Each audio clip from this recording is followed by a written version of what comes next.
second half for this Arkansas Razorbacks. Not a recipe for success to try and be a top 10 opponent walking into your arena. Nope. Had 20 good minutes, made threes in the first 20 minutes, but I don't know if it was a tale of two halves, but the second half certainly wasn't the way you had planned when you went into the locker room for the break.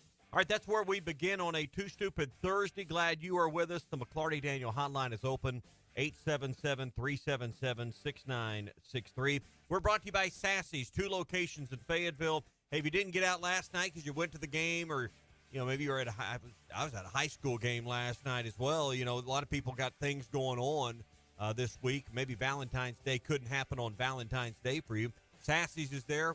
College, the original Red House, just off the Weddington exit, which they're about to get the construction complete on, I hope soon, and make it easier to get in and out of the Steamboat Drive location.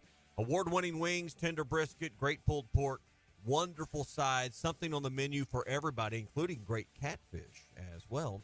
Try it all at Sassy's, 2 locations in Fayetteville. Eat, drink, and be sassy. So as we started Too Stupid Thursday, I want to bring up this news article that I wrote that, Tommy, Valentine's Day spending was expected yesterday and the last couple days to hit over $26 billion. Now, I don't know where that ranks compared to Christmas. I don't know where it ranks to Thanksgiving, which I would guess are 2 of the most holidays that you spend the most in terms of the money spent. So it's not gift giving?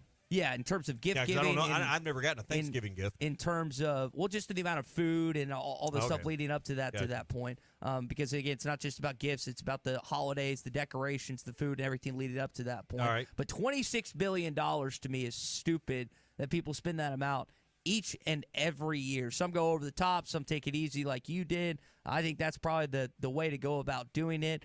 My Valentine's Day consisted of playing golf, watching basketball, and eating pizza. It was fantastic, but $26 billion seems to be excess to me in this situation. But I know a lot of people that contributed to making that number a reality these last couple days. Just wait till you get your little sweetheart on your arm, and then Big C and I, you spent $120 on roses? You spent how much on chocolate-covered strawberries? You spent how much on dinner? And then we'll start adding up the tab, and you'll have contributed about $500 to the $26 billion. How much money did you spend yesterday on? Even though it was on you? Just on yourself, huh? Yeah. Mm-hmm. I guess you'd rather spend it on yourself, huh? Yes, at this point in time. Why would I lie about that at this point? How much money did you? That freedom, Christian? How much? We'll tally this up here. How much money did you spend yesterday? The thought that counts does mean something. At least in my situation, but I did not spend more than $50. Okay, that's reasonable. How much do you think you spent this weekend on everything? A grand? Oh no. 1,500? No. Couple $100. Okay, because you probably have a timeshare. Yeah, that's reasonable. Okay, a couple hundred, $50. I just expensed it, right? And then how we do everything, just expense it, right? Was it work related? No? All right, we can't expense it at that point. You got to factor in the work at this point. Yeah. If you would have worked on Friday or Monday, if you would have worked on Friday or Monday in some capacity, you could have expensed it. But that's not excessive at this point. Eating, drinking, I mean, it was probably less than a normal weekend. You'd have been out and run around town, See, that is the issue with me sometimes. It's like, I'm going to stay home this weekend. I travel a lot. I try and take advantage of my youth and get to as many places as possible. And then sometimes I stay somewhere and I find myself spending similar amounts of money here in Arkansas than I would on the road at some point. Which is irritating to me when I look at my credit card statements and it's like, why did I spend this money here when I would have spent the same or similar amounts of money somewhere else at some point? You got the points for it. Yeah. So is this whole conversation just a way of delaying the conversation of the inevitable of last night? Is that what we're doing here? I mean, I lost by 29. What do you want to discuss? You want to discuss that they got, again, they lost to a potential Final Four opponent. Made the best. I didn't know what I thought maybe this was your ploy that, hey, we can talk about this. That's 8 minutes longer. We haven't talked about the basketball game. Talk about how different Tennessee looks compared to past years or they didn't have an offense, man. That is, Big C, that's a great point because since Barnes arrived, I don't want to say in like 2015 or 2016, this is the best offensive team he's ever had. It's the most depth he's ever had. And you think about the player of the year in the SEC at Dalton Connect, Ziegler, and I know Vescovi didn't have a good game last night, but it was really, again, Adu and what was the kid's name? Gainey? Yeah, Gainey, that torched you in addition to Connect going for 20-plus. I mean, those guys killed you. Adu got whatever he wanted in the post. He just ate Mackay, Jalen, and Chandler Lawson alive last night. Gainey got to the rim, knocked down some threes. He was spectacular for Rick Barnes off the defense. That's important because if this Tennessee team is going to get to their first ever Final Four, it's because of their offense. They're going to have good defense. We saw it last night. They really clamped down in the second half. But Tennessee is a capable team that can end up in Phoenix, Arizona this year because of what they are explosively offensively that they've never been under Rick Barnes. I mean, if you just boil it down to low gravy last night, Arkansas made 14 shots in the first half, 8 in the second. There you go. That resulted in 40 first-half points and 23 second-half points. You're not going to beat a top 10 team, boys, scoring 63, and that's, They took a lot of threes in the ball game, and they made them in the first half. And that I don't know if you can say that's what bit them in the butt was their success in the first half, but they kept shooting them in the second half, and they weren't going in, and they had no other way to score. They couldn't get to the free throw line. They weren't making the outside shots, and it was curtains. Chris in Fayetteville is frustrated this morning. He texted on the McCarty Daniel hotline. He thinks it's the worst basketball team since 2008. He blames Hunter Yurachek. He blames the fact that he didn't get in front of the NIL situation and waited a little bit on that. He said, we're losing with all these new coaches, and we're going to lose without these coaches. He is not happy this morning at 6:08 in the morning. No blame from us at all, who put the team together, who recruited the players, who put these Shout pieces. out to all you bootlickers for making excuses every day you get a chance to. Hunter, Pittman, and Musselman, and the University of Arkansas. Muss is shopping around to find another job. Good riddance. Muss is making a lot of excuses. But I mean, he's a great coach. He is. He has not forgot how to coach basketball. I'm just saying, when you construct the team and you put the pieces to the puzzle on the table, you share in the responsibility. Is it all Muss's fault? No, but he is the leader. Some of this has to fall at his feet. And hey, I hope he's here 10 more years because I think at some point he'll be in multiple Final Fours if he is. I think he's that great a coach, and I think you'll take a step backwards if he leaves. But you can't look at the season the way it's unfolded. Was it 12-12 now for the record? You can't look at what's happened this year and say, well, Muss is excused from any of the blame. So. Yep.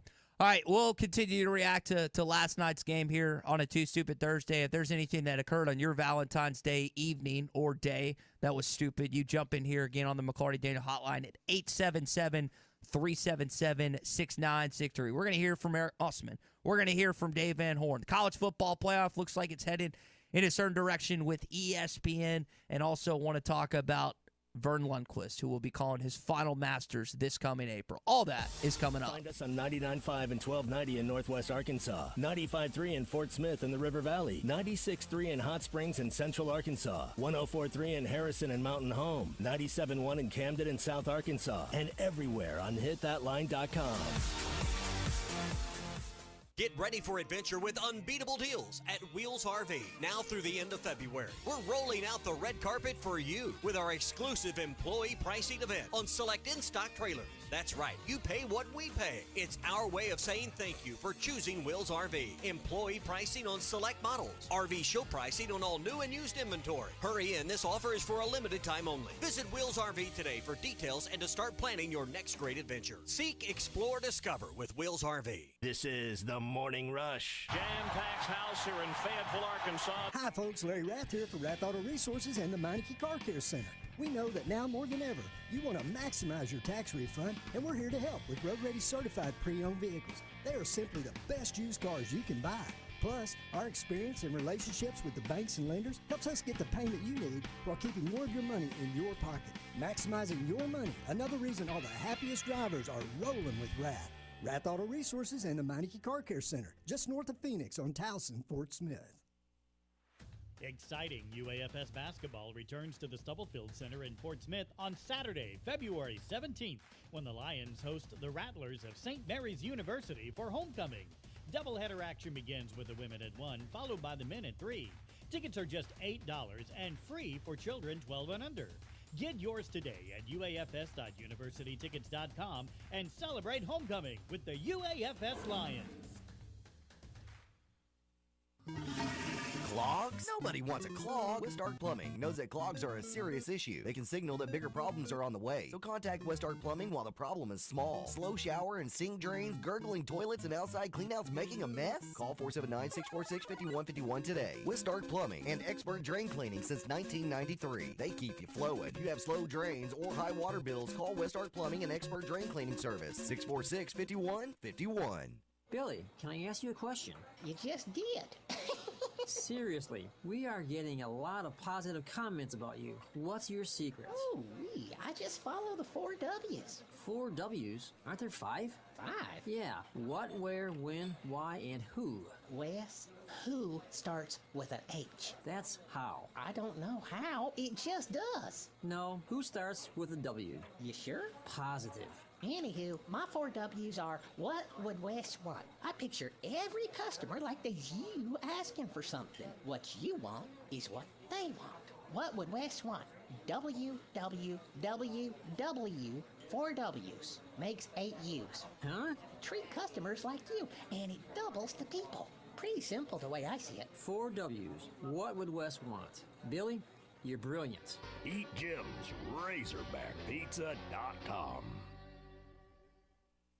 Subiaco in Scranton, if you made a resolution to get reliable internet for the new year, Wave Rural Connect can make that happen. The latest zone covering Subiaco in Scranton is now open.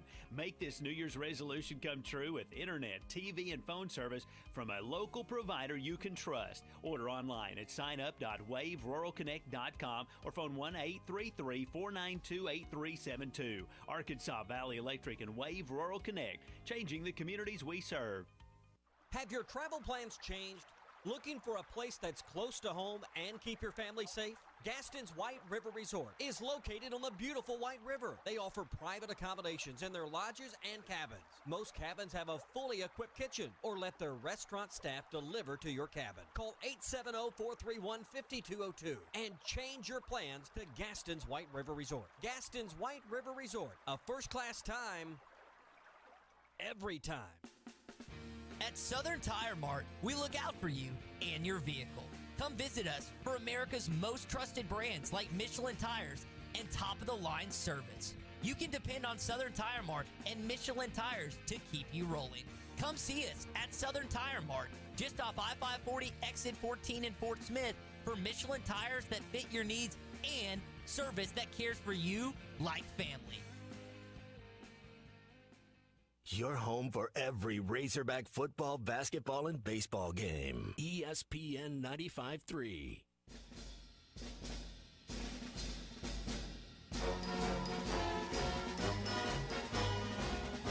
Trying to talk to the morning rush, much more important than my real job. Away to Ellis, left wing, three-pointer good. The Razorbacks 3 of 3 from beyond the arc. All your favorite podcasts in one place. The Hit That Line Podcast Network. Just search Hit That Line wherever you listen to podcasts. All right, back here on the Morning Rush. Continue to talk some more Arkansas basketball throughout the morning. We're going to have, I know it's 6:15 right now, and I know some of you can't wait until 8 o'clock or continue to listen here on hitthatline.com, but we are going to have Dave Van Horn on at 8 a.m., so if you missed that conversation, you can tune in to our Bud Light Morning Rush podcast, and we will have it in there for you this morning. Yep, I'm going to make it easy for you, so be sure and tune in for that. Looking forward to having the GOAT on here later on in the show. We're brought to you by the Bobby Garland Baby Shad, the #1 volume lure made by Pradco right here in Arkansas of all of their fishing brands. The Bobby Garland Baby Shad, they make them by the millions, is without a doubt the #1 soft plastic crappie lure in the United States. You can work it under a light jig head or underneath a float. You'll find it to work just as good as live bait. Find the Bobby Garland Baby Shad. Get that monkey milk. It's the #1 selling variety they've got. Find it at Walmart, Bass Pro Shops, Academy, LureNet.com, and tackle stores all over the place. It's the Bobby Garland Baby Shad.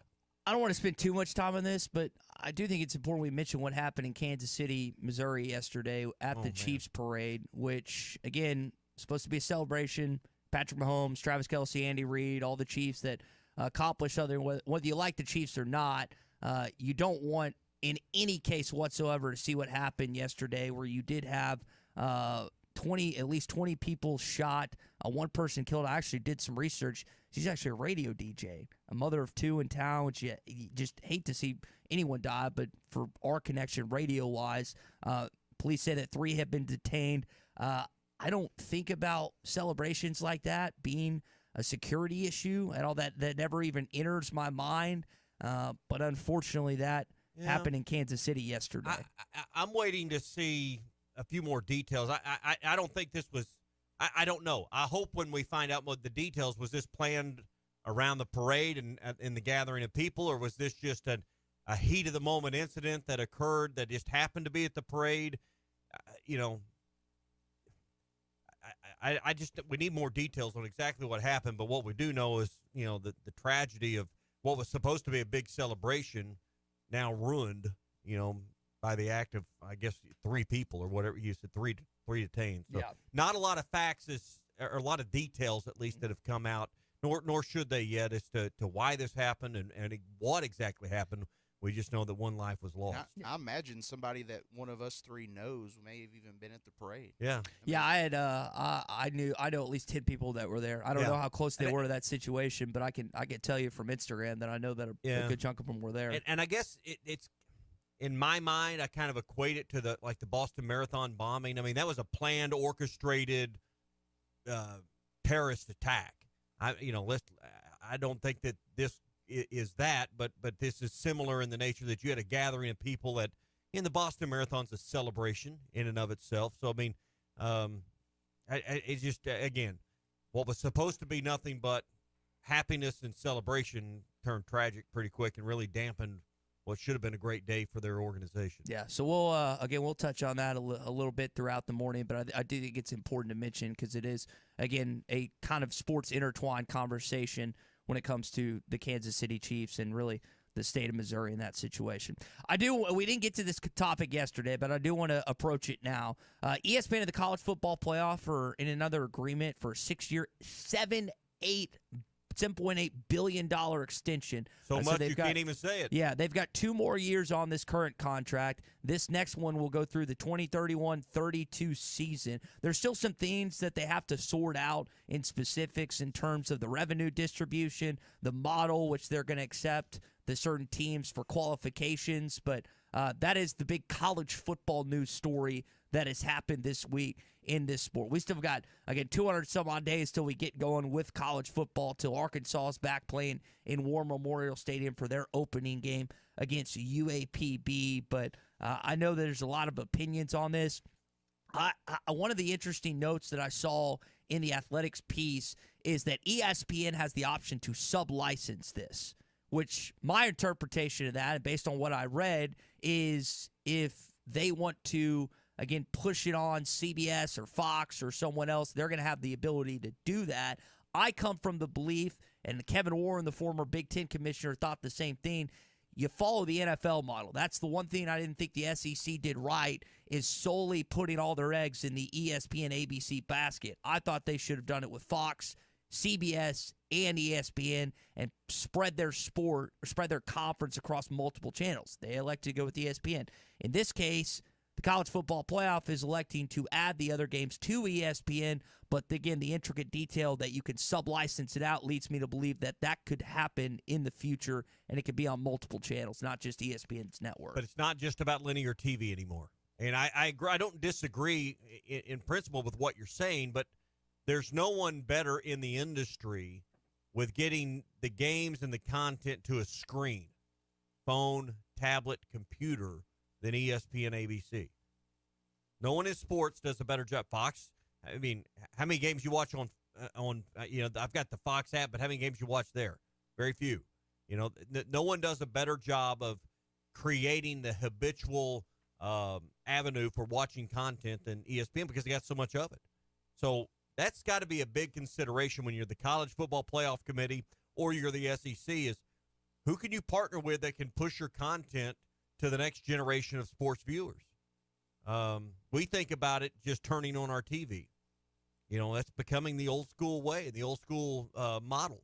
It's still important, still has the largest seat at the table, but this other way of watching it via streaming is the coming way and will be the biggest single avenue of content consumption. And I do agree with your ESPN take because I don't even know, Tommy, I don't have the Fox app on my phone. I downloaded it once, and I think I got rid of it because it needed space on my phone. But it is not a routine place I go. Yeah. NBC Sports, you do that much? No, unless there's a golf event on. I can't imagine why I would do that. And you have the Dish app, too, so a lot of times you can just pull up something via that. But there'll come a point where Dish and DirecTV and all those, they're all moving towards a streaming platform, and they're going to get, we'll get to the point where satellites aren't in our yards or on our roofs or whatever. You weren't here. You were gone Friday and Monday when we talked about the three combining Fox, Warner Brothers, and week ago. I can't remember. Did you talk about that with us? I can't remember. Yeah, that was over a week ago. Okay. Yeah. I was thinking it happened on Thursday, and we talked about it on Friday, but maybe it was that. And I saw the NFL was Goodell and the rest of the NFL aren't happy because it feels like that they don't have as much of a say-so with media entities of sort combining, so they don't feel like if they have much power, it's almost competing against one another. But curious to see how this plays out. Curious to see what model they go with. If they go 6-6, 6 Power 5 conference, 6 at-large, or 5 conference and 7 at-large, which is looking like that's how it's going to play out. Hey, they're chipping away at the new year at Joe's Grill and Cantina, making that fresh salsa every day with the fresh vegetables. It's Throwback Thursday today, so start off your lunch or dinner with those hot, crispy chips and that fresh-made salsa, and then get, I don't know which platter they're going to have on special today, the Veracruz or the Acapulco. They'll have one of them that's a big, oversized platter. Maybe you didn't get around to Valentine's last night. Maybe tonight's the night y'all are going out. Well, go to Joe's Grill and Cantina in Fort Smith. They'll have something great for you. They're sizzling fajitas, they're crunchy tacos, and I love the enchiladas with their homemade enchilada sauce. They'll have a special on those on Saturdays as well. TVs all around the restaurant, full bar, and more. Joe's Grill and Cantina. Great Tex-Mex, even better service. 3400 South 74th Street, across from Harps in Fort Smith. Chuck joins us on the other side. Just say, Alexa, play. Video is powered by the pros at Pascal Air Plumbing and Electric. Arkansas owned, Arkansas operated. GoPascal.com. Call or text the McClarty Daniel hotline at 877-377-6963. McClarty Daniel, a vehicle for every lifestyle. When you're looking for a new car, you want to shop for a vehicle you love with an organization you trust. You've probably heard that McClarty Daniel means making deals, but what I'm inspired by the most is that McClarty Daniel means making a difference in our community. When you buy a vehicle with McClarty Daniel, you reinvest right here in the community, in our schools, in our little leagues, in our food banks, and our people. So you're not just making a purchase, you're making a difference too. Come see us at any of our 6 locations in Northwest Arkansas. Tommy Kraft here. When it came time for new gates and some fence repairs at my home, the Fence Man was my first call. The Fence Man does it all, from large commercial jobs to small residential repairs. Wood privacy fence, vinyl fence, commercial or residential chain link, even custom wrought iron fencing. 479-782-3936. 18 months, same as cash financing with approved credit is now available. If it involves fencing, the Fence Man does it. The Fence Man. He ain't afraid of no work. 479-782-3936. A dandy white perch. Big old slab. C'est bon, sacalé. One beautiful crappie. It's a paper mouth. Some serious crappie. Nice speck. We got crappies. They might go by different names, but all prefer the same thing. Bobby Garland, America's favorite white perch, slab, sockeye, papermouth, crappie, speck, crappie baits. I call it dinner. BetOnline is your number one source for all your betting needs. Get the latest odds, lines, and matchup reports for baseball, boxing, golf, and more. BetOnline continues to be the fastest and easiest way to place your wagers, including live betting and your favorite casino and card games available to play right from your phone. Head to the website or use your mobile device to sign up today and get in on the action. Remember to use our promo code BELIEVE, that's BLEAV, for your 50% welcome bonus on your first deposit. Bet online, where the game starts. Looking for an African adventure without the hassle of planning?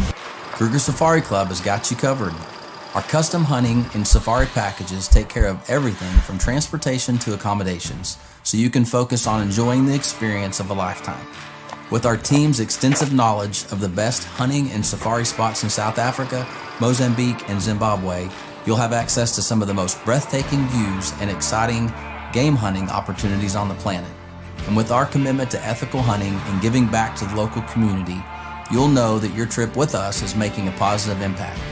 Book your trip now and let us take care of the rest. Find out more at KrugerSafariClub.com.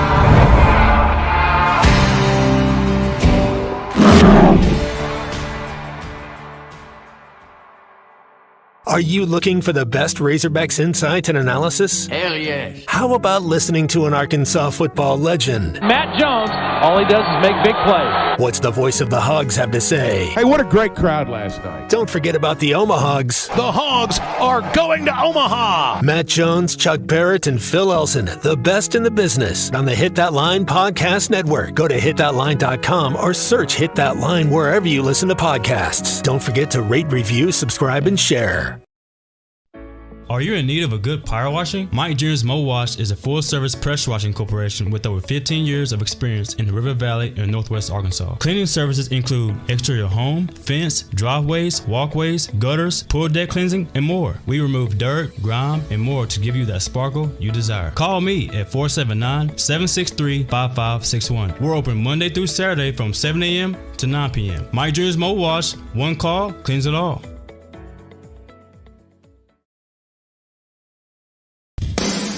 Madonna has gone from like a virgin to like a surgeon. You can try to nip and tuck from the curse of sin, but eventually death is going to win. God will do major surgery on this sin-filled world, and when He does, people will try and hide their faces from Him. Even plastic Christians won't be exempt. Look up Isaiah chapter 2 and see how the spiritual world renders this an immaterial world. I'm Pastor A from Woodland. Read about it. Dispatch and office employees, Patriot Transport thanks them as well for the hard work they put in day and night. If you want to be a part of the Patriot Transport family, visit patriottransport.com. Patriot Transport is located in Danville, Arkansas. Head to toe, it's gotta be Jelco for hard work and the great outdoors. With quality and price and comfort you like, and savings that you're looking for.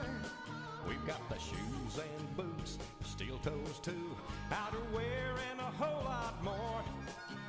Head to toe, it's gotta be Jelco. For hard work and the great outdoors. Your home for every Razorback football, basketball, and baseball game. ESPN 95.3. You're listening to The Morning Rush with Ty Richardson, Tommy Kraft, and Chuck Barrett. 2 seconds, 1 second, and it is over. Comes to a merciful end. Tennessee dominated in the second half. They led by 6 at the break. They outscored Arkansas by 23 in the second half. 92-63 the final. All right, we'll talk some Arkansas basketball coming up with Chuck Barrett in just a bit. We hadn't heard Chuck's thoughts on the passing of Dean Weber on Tuesday, and I know it was wild yesterday. I listened to all 3 shows yesterday pretty extensively, and between the Morning Rush, halftime, Ruskin and Zach, we had not players. What was cool about yesterday is Dean Weber, again, dead at 78. There were fans across the board on the McCarty Daniel hotline that were sharing their own experiences with the late Dean Weber. So we'll get Chuck's perspective on him coming up and what happened at Bud Walton last night. All right, all of that on the way. We are brought to you by The Fence Man, the company we tell you about all the time when it comes to anything you need with a fence. Wood privacy fence, they got you. Chain link fence, they got you there. vinyl fencing or a custom wrought iron installation, then they can take it a step further with controlled access, meaning with a punch pad at the gate or with your phone. If you've got internet at that location, maybe you say, well, I need a gate but don't have power there. They can do a solar installation, really anything with controlled access for walk-through gates, drive-through gates, and more. They can help you with that. 782-3936, 479-782-3936. The Fence Man, he ain't afraid of no work. Good. Too Stupid Thursday, Chuck. Welcome in, man. Guys, how's it going? Man, it's going okay. We got some basketball we'll discuss with you first, but Dean Weber, unfortunately, and Matt's been kind of telling us off air, he hasn't been in good health for a while. 50-plus years with Razorback Athletics, 416 straight football games that he was on the sidelines as the athletics trainer. Clay told us some great stories yesterday, Chuck. I'm sure you have one or two you could get into at some point. Well, Dean was a remarkable man. There'll never be another one like him. I had an office by Dean for close to 5 years in Barnhill. Starting around 2008, somewhere around in there. It's been a while, but you guys know that if I spend more than an hour in the office, I mean something's wrong. I'm just not an office guy. But Dean made coming to the office really the highlight of my day. And, we were pretty close, and I loved him, and a lot of people did. And, it was yesterday for me to hear all the outpouring and the things that people said and the difference that he made in their lives. You rattled off a lot of numbers there, Ty. And I got to be honest with you, I've known Dean a long, long time. I didn't know that about the straight games. I didn't know all the, people who quoted numbers. I didn't know any of them. He was just my friend. He was just a good guy, and I never even thought about that. He was a great trainer, and I don't know that I've ever seen someone who has the relationship with former players that Dean had. And when you see that relationship, you realize the relationship between the trainer and the athlete. And you realize that it goes so much deeper than just the body. I mean, it's as much the mind as it is the body. You're training the mind the same way you're training the body. And Dean was the best at that. Man, I'll miss him. I'll miss him. I'll just miss the phone calls. Dean would call, and, you talk for an hour at least. And but you felt better about the world after you hung up. And Dean had a knack for making people feel better about the world, and everybody that was in contact with him is going to miss that. What a gift. I mean, we'd all love to be able to connect with other human beings on the level he was able to. And it probably just comes back to empathy and caring. But that's the problem. Most of us don't have time or take the time or just have the personality makeup like he did to connect the way he did and care about people as deeply as he did. Because, like you said, the player connections. Gerald Skinner, the late Gerald Skinner, was a lineman in the 70s. Great relationship with Dean Weber years after he played. Matt Jones. I mean, you could go through every era and you could find a player that, the Darren McFaddens. I mean, we're just picking out a handful here that still kept up and had those phone calls and what you're talking about with Dean, decades after their playing days. Well, I've always believed this, and I believe it more now than ever. Kids know when you care and when you don't. Players know when you really care, and they know when it's just lip service. And Dean really cared. And beyond that, and I know this from having worked with and been around several former players, a lot of those guys feel like as soon as they walk off campus, they're forgotten. And sometimes they are, unless they got money to give. And Dean always kept in contact with those people. We've had players, and, we celebrate the successes of our former players, as we should. But not everybody's been successful that played for the Razorbacks. Dean kept up with them, too. And a lot of those guys would probably tell you a story about maybe a card from Dean arriving with some money in it. Or, when guys were really down and out, and I mean really down and out. Dean was the one guy that cared about him.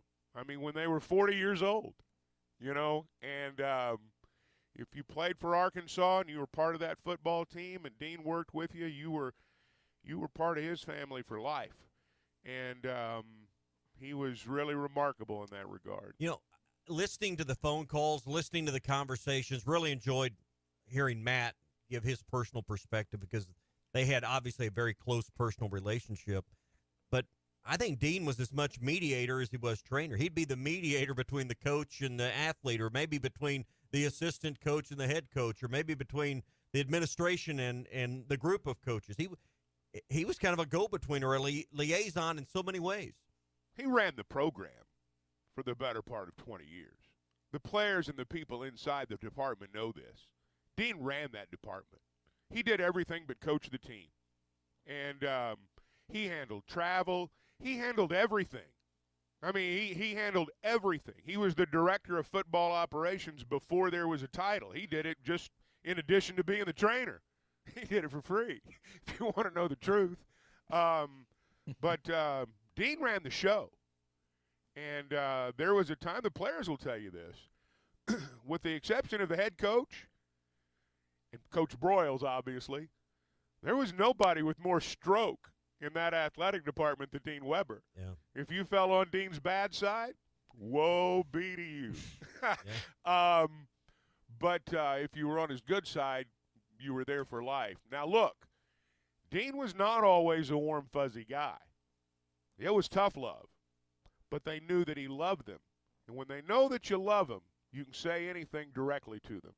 And that's the way Dean was. He was the resident curmudgeon in his final years, and he felt like he'd earned that. And so he enjoyed it. And but I'm going to tell you, Dean loved people, and they loved him back. And we'll miss him. I remember coming to your office in one of the few hours you were in it in Barnhill and met Dean, and I only met him a few times, did not have the relationship that we're describing he had with others. Just met him in passing a few times. But I quickly learned this, and I wasn't the beneficiary of this, but you explained it to me, and I got to see it firsthand, even though it didn't turn out for me the way I wanted it to. If you wanted some swag, if you needed a shirt, if you needed some sweatpants, or you needed anything that had that logo on it, he had the keys to the kingdom there. He was the gatekeeper in the day on all the free swag. It was a little different back then. I don't know that they made you log everything back then, or if they did, Dean knew how to log it to where everything looked okay. But it's it's not quite like that now. Everything's got to be logged, and it's not the sweetheart deal that a lot of people think it is. Back in the day, it might have been, not so much now. But, yeah, Dean was, and look, players tell stories about, and it's hard to imagine now in the pre-NIL days, but they didn't have any money. A player might not have the money to buy his parents. Sean Rochelle told this story about how he was a GA and he didn't have any money. And Dean asked if he'd bought his parents a Christmas present, and he said he didn't have any money. And so he said, well, let's go shopping. And so they go in there and he, gets some Razorback gear for his dad and his mom. And he was that kind of guy. He, he had a sense of knowing when you needed him.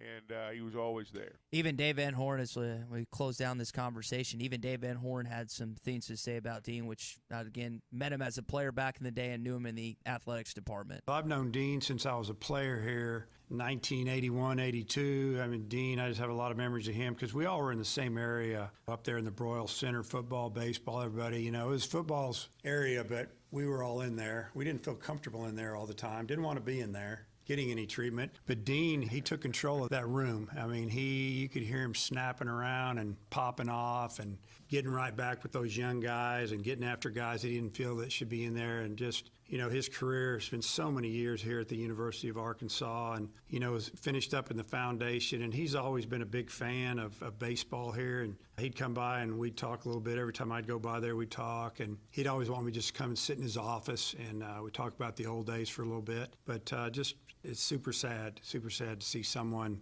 that we all loved and he loved this university and this athletic department, pass on.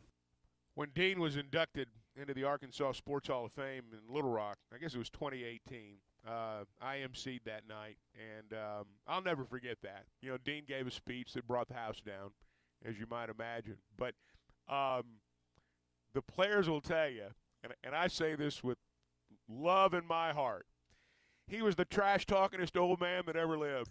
I mean, he could give it right back to those kids. And that's why they loved him, because, I mean, he spoke to them. People know when you're talking at them and when you're talking to them. And he talked to them. He might smart off to them, but he made sure, you know, that their mom had what she needed. And he was just that kind of guy. And I can tell you that, you know, when you walked into his office, I mean, there's, you know, he and Dean Smith were pals. Yeah. You know, he came to Arkansas from North Carolina. He tells the story about how Bill Guthridge was moments away from being our basketball coach as opposed to Eddie Sutton. He knows the whole story. And because he was from North Carolina, knew all those guys. And just a wealth of information. Administrations change in college athletics, and we've had two changes. You know, Coach Broyles to Jeff Long and then to Hunter. I don't know, candidly, if Dean's value was ever fully recognized by the people that came after Coach Broyles. And I say that I don't mean that critically. It's just how the world works. I don't know that his value to that department was ever fully appreciated by the people that came after Broyles. But there was a day when there was not anything that happened in Arkansas athletics that did not go through Dean Weber. And those that have been around a long time know that and respected that. And Dean was an icon. You know, I had an office next to him, as I said. I can't tell you the number of times I sat there and thought, my God, Dean Weber's over there. Or you'd walk by his office just on an afternoon. McFadden would be in there. You know, some Razorback great, some kid that was my idol when I was growing up. They were just pals with Dean, you know, and they always came back. I don't know that I've ever seen a former player have a relationship with his old trainer the way McFadden did with Dean. I promise you, Darren McFadden cried this week, and they were tight. Well, I mean, if there's two more legendary players than McFadden and Matt Jones, I don't know who they are. Matt loved him too, and Dean loved Matt. Yeah, and I you know, since Matt's been working with us, I can't count them on my two hands. The times, hey, I can't. I'm gonna leave here. I need to do the show from this location because me and Dino are having lunch, or I'm taking Dino to dinner. I mean, a dozen. Dino or more had regular meals. Yes. Dean had regular meals with former players, and they weren't just the stars. I mean, he had certain days. I go eat lunch with this guy, or I go eat dinner with this guy. We do this every week, and it wasn't just like most weeks. It was every week. Yeah. And when you had an appointment with Dean, you had an appointment, and you better be there. And but just I won't say a lifetime of memories for me, but having worked there and been around him, I didn't, obviously didn't play, and the players had relationships with Dean that the rest of us don't have. But again, for me, he was just a friend, and man, I'm gonna miss him. You mentioned Sean Rochelle, who I know you work with on the Learfield side some, and him and Dean were exceptionally close from their days at the foundation and going back to his days as GA. And I know they had lunch on a regular basis. I don't think I sent Sean I consider Sean a friend. I sent him just a condolence text yesterday, and I don't think he'd mind sharing what he returned. Me sharing what he returned. He said, "Dean is iconic in every sense of the word. The world will be hard pressed to find another who impacted so many lives. He was a true giver." And I think that's the essence of who Dean Weber was right there, is what Sean had to say. Well, let me say this. I hope at some point in my life I have someone that's as good a friend to me as Sean Rochelle was to Dean. Sean was as good a friend to Dean as a man could be, right to the end. I mean, right to his last day. I think they had lunch about every day, Yeah, well, Sean was with him a lot toward the end. And look, there were a lot of people. Coach Hatfield, Lewis Campbell. There were a lot of people that were there regularly to see Dean. I think they kept a list and our book, and it's full. It was a pilgrimage for some people to come see Dean before the end. I mean, it really was. Now, they're going to have a celebration of life around the spring football game. Yeah, April 18th, I think it is. Yeah, the reason they're going to do that is because, now, Dean had it mapped out. I'm not going to get real personal here, but Dean had it mapped out how he wanted it to go. And it was written down. And he didn't want, he knew the players would come in. I mean, he knew a lot of people would come in. And didn't want them to have to come in twice. So let's just, if it happens at a certain time, let's try to do it around the spring game, And so it's happened at a certain time. And thinking of others ahead of himself and his own. Well, I mean, that's kind of the essence of Dean. Yeah. And so, but I don't know that unless you've really been around it, I don't know that it's – and look, there are people that work there that I don't think understand it. The relationship he had and the outpouring that's going to happen when they have that service. Anybody that ever put on that uniform that can be there will be there. Yeah, and I know they have endowed a scholarship for athletic trainers, and I bet if they want to raise $1 or $1 million that weekend for that endowment, that former group of players probably can well heal that endowment as much as they want. You think about this. This is a team from 1979. You think about this. These are guys that after their playing days pooled their money. And I'm in an endowed scholarship. It's not just, hey, let's pay for this kid to go to school. I mean, it goes on into perpetuity, theoretically anyway. And they fund this scholarship each and every year in the name of their trainer. Former players. They're under, they could do it if they wanted to, certainly under no obligation, but they did this to honor Dean. And I've heard him say many times that was the greatest honor of his life. Well, that's it's something, again, you don't see nationwide or across colleges, the impact that someone leaves. But, again, 50-plus years in the athletics department, it's really hard to – Him and Broyles would be the only two. I don't know of anyone else. Phil was contemplating that yesterday. I mean, you think about someone – Frank, of course, was around for forever. But you think about someone that, again, started basically. I mean, 3/4 of his life was spent in Fayetteville. Dean Weber's career with the Razorbacks may have been longer than Coach Broyles, if you think about it. Well, he was here. He came here in the early '70s. Yeah. Came here in the early '70s, and both were over 50 years, though. It was hard to imagine life without, it was hard to imagine there would be life in that athletic department when Frank Broyles went away. But there was, and life's gone on. And it's going to be hard to imagine that athletic department, that campus, without Dean being there, for me.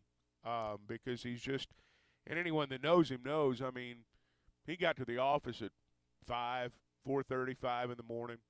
He was the one that turned on the lights and turned them off at the end of the day. And that's just how he was. He left the role of he wasn't actively the athletic trainer. Was it, I guess, when Petrino came in? Was that when the change was? Somewhere around there. That was when the change happened. Yeah. Now he did some things on the periphery with football for a couple of years. He was not the trainer per se, but he did a few things here and there. But now I will say this. Anyone that's ever worked in that department, anybody that coaches a team, when Dean was there, and they knew of Dean and they had a relationship with Dean, they might call him up and ask him. And anybody that worked in that athletic department, if you had an ailment, you called Dean before he called the doctor.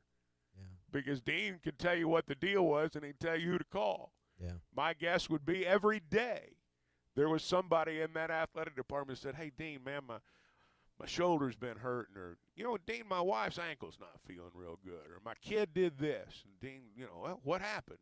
You'd tell him, and sometimes he'd say, well, just bring him by. I'll take a quick look at him. I'm glad you brought that up. We had 2 calls yesterday. I think one was on halftime, one was on Ruskin and Zach. A UPS driver stepped off the curb, and he called his buddy. It's like, hey, let me call my friend Dean. And so you got this UPS guy that goes to the Arkansas Athletics Department, and Dean fixes him up. Then you had a high school kid at Fayetteville that busted his ankle or something, and one of the trainers like, hey, I want to make sure. He called Dean, and he looked at the high school kid. So you're spot on with that, Chuck. That's just I heard those two were or just, three other stories. Yeah, and those just were like just that. those were just a couple calls I heard yesterday. I think Dean was probably Coach Broyles and his family's, darn near their personal physician for a number of years. I mean, Dean diagnosed everything, and he was pretty good at it. Yeah, and we got text in here. So Mason is a younger Arkansas fan. He texted on the McCarty Daniel hotline. He said, I didn't understand the impact that Dean had on our program until the last couple days. It's truly fantastic to hear how everyone said how amazing he was. It sounds like we should all strive to live and love like Dean did. My Exactly condolences, Woo Pig. So I nowhere else in the country are they talking about a trainer that passed away the way we have with Dean. Yeah. He's royalty in our state. And he was one of a kind. And that's for sure. Chuck, I know this is it's never easy talking about someone at their after their passing, but I do appreciate you and Clay kind of sharing some stories on this because, like Tommy said and I said, we don't have them, so it's enlightening to our audience this morning. Someone that's actually worked hand in hand with them to a certain capacity. I do know that, and it was heartening for me yesterday. I will tell you, and I didn't listen to all of it, but I listened to a good bit of it, and I loved hearing people tell those stories. I thought it was fantastic. Hey, let's pause just for a second. We're running behind here. Weicker Realtors, the Griffin Company. If you're buying or selling a home, this is the place where you need to go. These are the people you need to talk to. These are the real estate professionals. Now more than ever, you want someone on your side of the table who fully understands the market and understands your position. That comes from being a great listener. They've got to understand your perspective, where you're coming from, your needs. That line of communication's key. It's what made it such a great experience for me when I partnered with Weicker Realtors, the Griffin Company. Buyer and a seller, multiple times.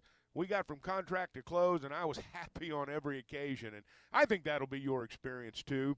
Now, they're in northwest Arkansas, Benton County, Washington County. They're in the River Valley. They're over in Branson now, and you can always log on to WeicherGriffin.com. One of the real shames in all this is for the last 15 years, those players on that football roster didn't get the Dean Weber experience. So it's just hard to believe it's been that long. Well, the ones they've got now are good, and the torch passes for everybody. But they won't have the stories to tell. Right, but his magic wasn't how he wrapped an ankle. No, you're right. His magic wasn't how he taped up someone's ankle. Clearly, it was the personal connection. All right, we'll maybe come back to Dean Weber's legacy at some point. We do need to discuss what happened in Bud Walton Arena last night. College football looks like it's headed towards a deal with ESPN. Reportedly, they got some kinks they still have to work out, it sounds like. We got some other topics to get into as well. We got a lot to still discuss here on a Too Stupid Thursday. Stay with us on the Morning Rush, ESPN Arkansas, and hitthatline.com.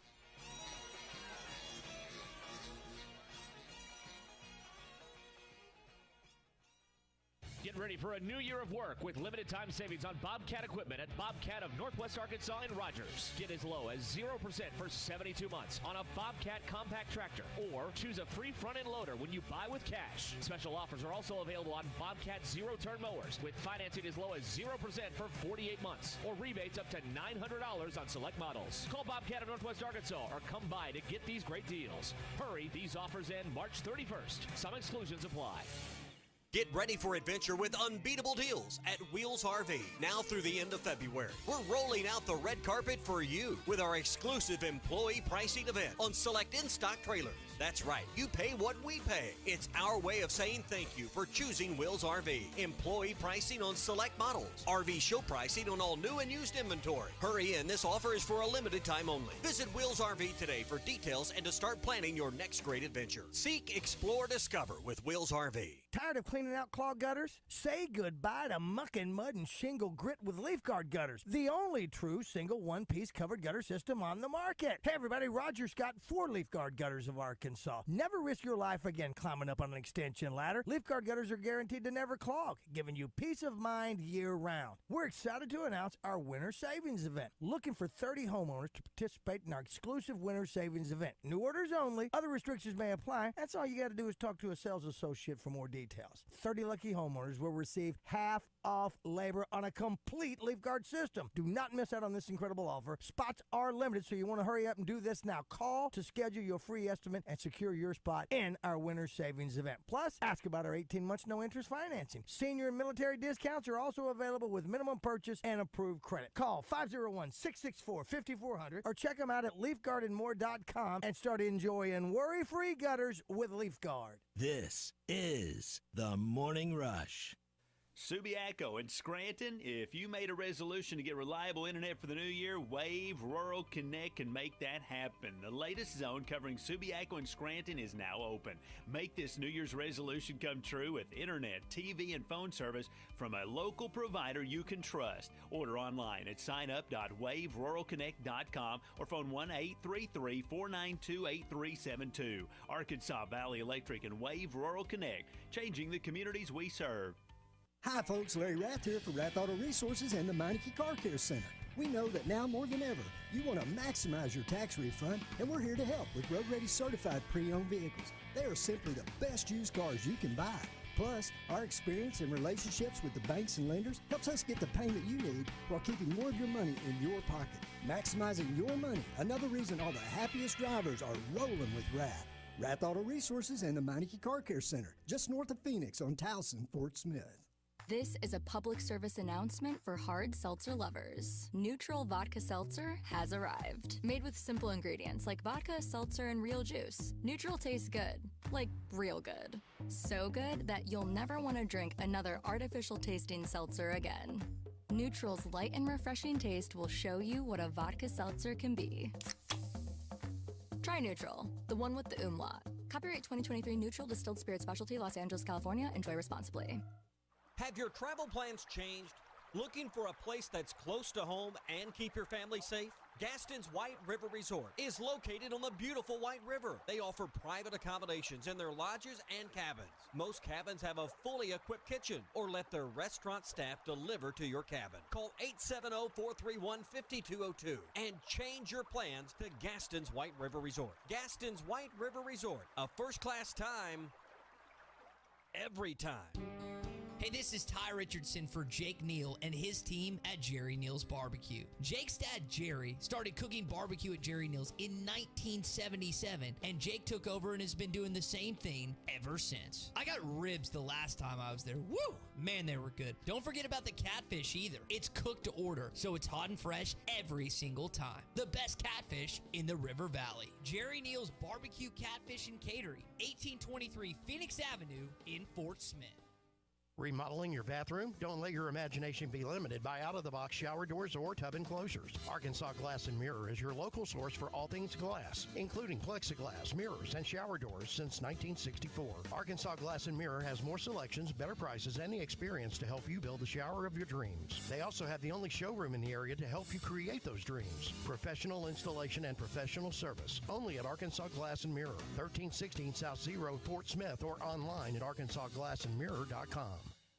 Locally owned Lumber One can handle all of your building needs. They've built their business on having great relationships with everybody from contractors and builders to the everyday build-it-yourself. Lumber One is a full-line door shop to handle all of your door, window, and trim needs. And along with lumber, roofing and drywall products, attic wall and floor insulation is available. Lumber One also does blueprint takeoff with access to design services with estimates available. So go where the pros go. Lumber One, located on Industrial Park Road in Van Buren. ESPN Arkansas weather. For today, we're looking at blue sky, lots of sunshine. Our high temperatures this afternoon right around 60 north, upper 60 south. The cloud cover rolls back in tonight. Overnight low will drop down into the low 40s. And then as we head through Friday, a chance of seeing some showers, a few thunderstorms. High temperatures will fall through the 40s and 50s. I'm Sally Russell with the forecast on ESPN Arkansas.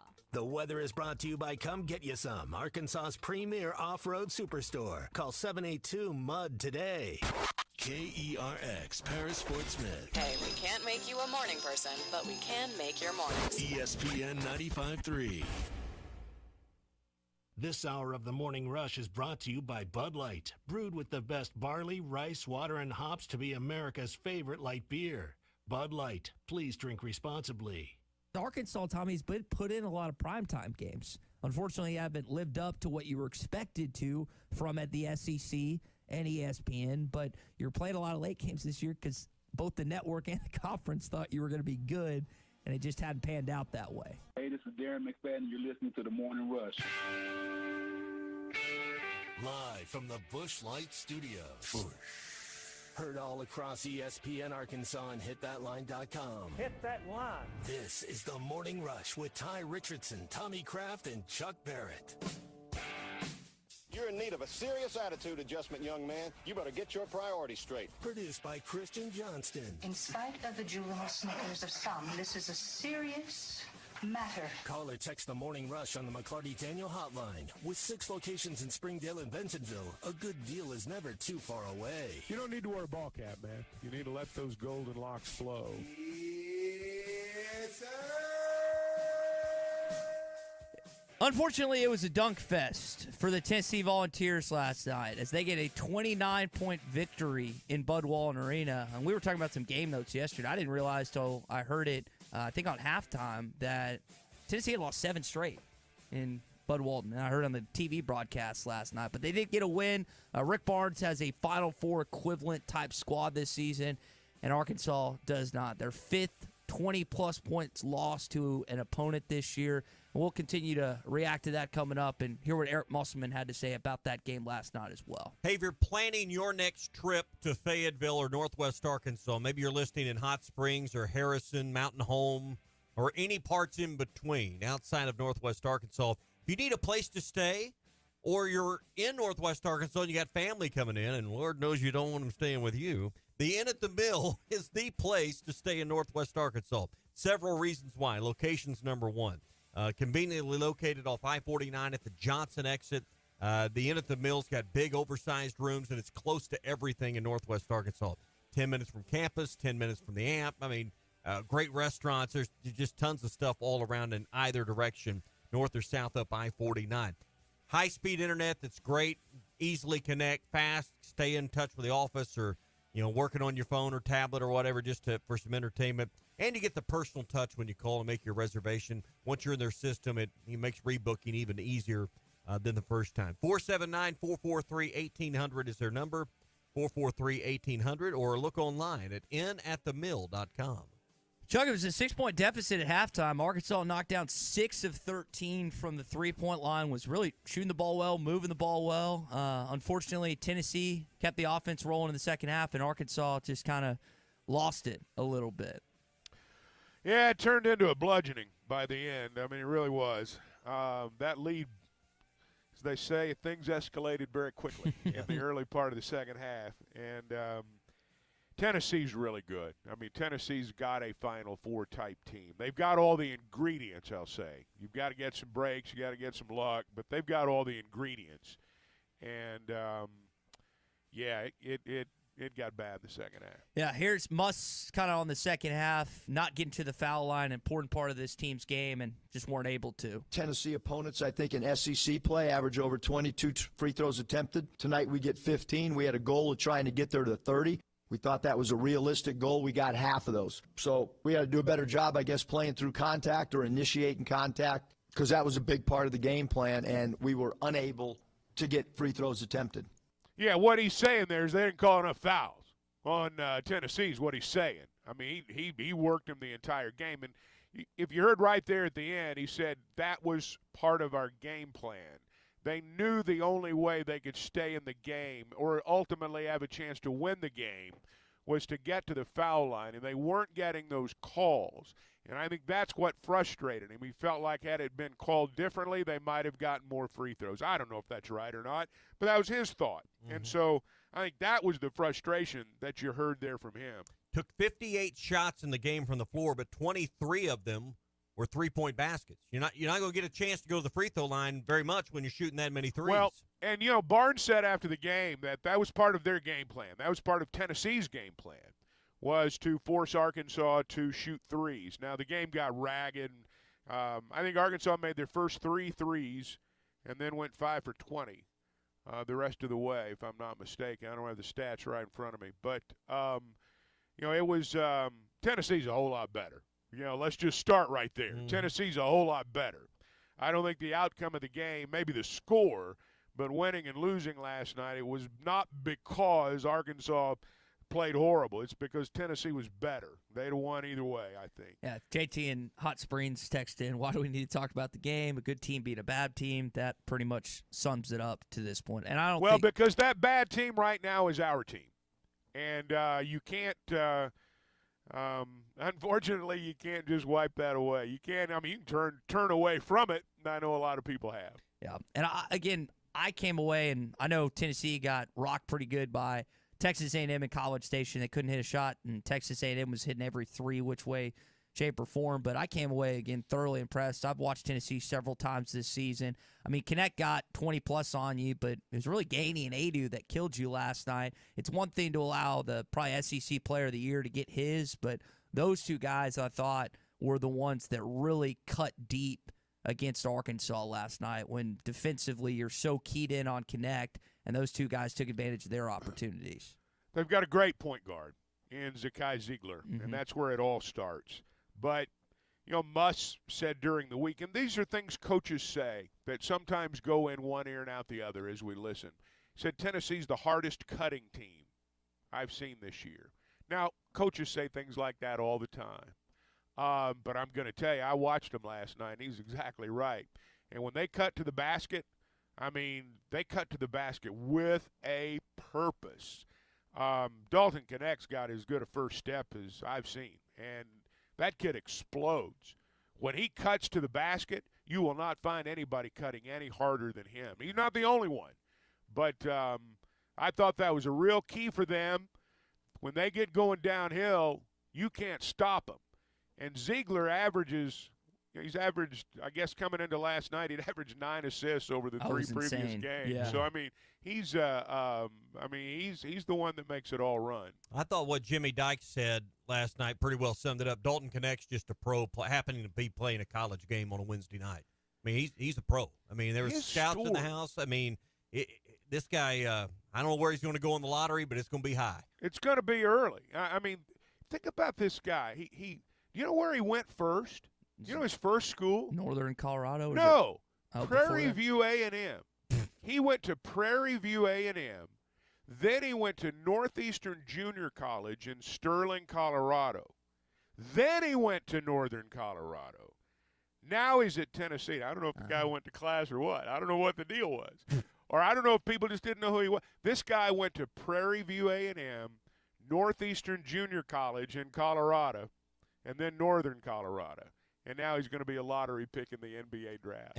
Is that incredible or what? And probably the Naismith Player of the Year, a good chance to be. So I know that not all of us are a fan of the transfer portal, but this is a good example of the positive effects it can have on a program like Tennessee or a player like Dalton Connect. Now, unfortunately, it's at your detriment. And I know a lot of Arkansas fans were like, we contacted him in the offseason. Why didn't we get him? I don't know the backstory on that. But this is an example where this is a positive. There are many negatives, but Rick Barnes definitely has the best team he's had maybe since 2003 when they went to the Final Four when he was at Texas. We had a good benefit with the Mude a couple years back. Go ahead, I'm sorry. Yeah, no question. You think about what he was able to help that Elite Eight squad. Well, there's diamonds in the rough, and then there's whatever this is, the Hope Diamond in the rough, or whatever Dalton Connect has been. All right, we got more to get to, including your Morning Rush Daily question that's coming up. We're brought to you by Modular Orange. They can help your business get found online with a great-looking website for your business. It's pretty simple these days. If you don't have a great-looking website, you're probably well behind your competition in terms of finding new customers and generating new leads for your business. That's how they hear about you on the radio, they go look at your website, and they start forming opinions. What kind of opinion, what kind of impression does your website leave? Hey, if you need help, we got a great partner here that can help you. That's Modular Orange. For $95 a month, they'll create a great-looking website. They'll help you with every step of the way, writing it, designing it, getting the URL name, the web address name, securing it, hosting it, all of it. 479-755-3043, or see examples online at modularorange.com. Our daily question when we return. Arkansas's home for the best sports talk. All right, you go do the research. You're listening to The Morning Rush. This video is powered by the pros at Pascal Air Plumbing and Electric. Arkansas owned, Arkansas operated. GoPascal.com. Call or text the McClarty Daniel hotline at 877-377-6963. McClarty Daniel, a vehicle for every lifestyle. When you're looking for a new car, you want to shop for a vehicle you love with an organization you trust. You've probably heard that McClarty Daniel means making deals, but what I'm inspired by the most is that McClarty Daniel means making a difference in our community. When you buy a vehicle with McClarty Daniel, you reinvest right here in the community, in our schools, in our little leagues, in our food banks, and our people. So you're not just making a purchase, you're making a difference too. Come see us at any of our 6 locations in Northwest Arkansas. Tommy Kraft here. When it came time for new gates and some fence repairs at my home, the Fence Man was my first call. The Fence Man does it all, from large commercial jobs to small residential repairs. Wood privacy fence, vinyl fence, commercial or residential chain link, even custom wrought iron fencing. 479-782-3936. 18 months, same as cash financing with approved credit is now available. If it involves fencing, the Fence Man does it. The Fence Man. He ain't afraid of no work. 479-782-3936. A dandy white perch. Big old slab. C'est bon, sacalé. One beautiful crappie. It's a paper mouse. Some serious crappie. Nice speck.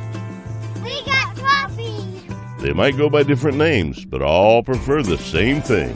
Bobby Garland, America's favorite white perch, slab, sockeye, papermouth, crappie, speck, crappie baits. I call it dinner.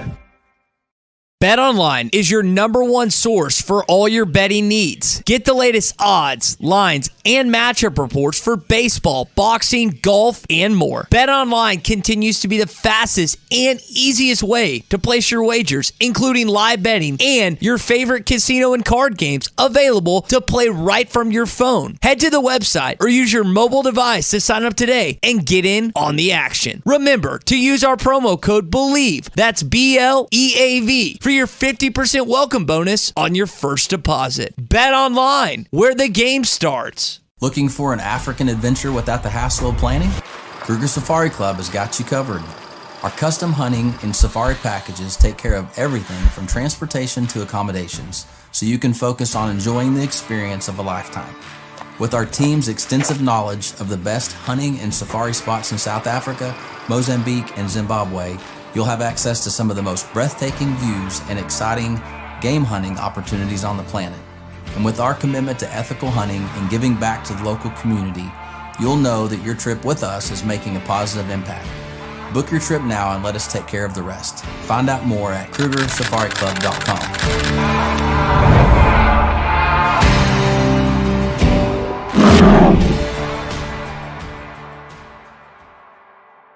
Are you looking for the best Razorbacks insight and analysis? Hell yes. How about listening to an Arkansas football legend? Matt Jones, all he does is make big plays. What's the voice of the Hogs have to say? Hey, what a great crowd last night. Don't forget about the Omahogs. The Hogs are going to Omaha. Matt Jones, Chuck Barrett, and Phil Elson, the best in the business on the Hit That Line Podcast Network. Go to hitthatline.com or search Hit That Line wherever you listen to podcasts. Don't forget to rate, review, subscribe, and share. Are you in need of a good power washing? Mike Jr.'s Mo Wash is a full-service pressure washing corporation with over 15 years of experience in the River Valley and Northwest Arkansas. Cleaning services include exterior home, fence, driveways, walkways, gutters, pool deck cleansing, and more. We remove dirt, grime, and more to give you that sparkle you desire. Call me at 479-763-5561. We're open Monday through Saturday from 7 a.m. to 9 p.m. Mike Jr.'s Mo Wash, one call, cleans it all.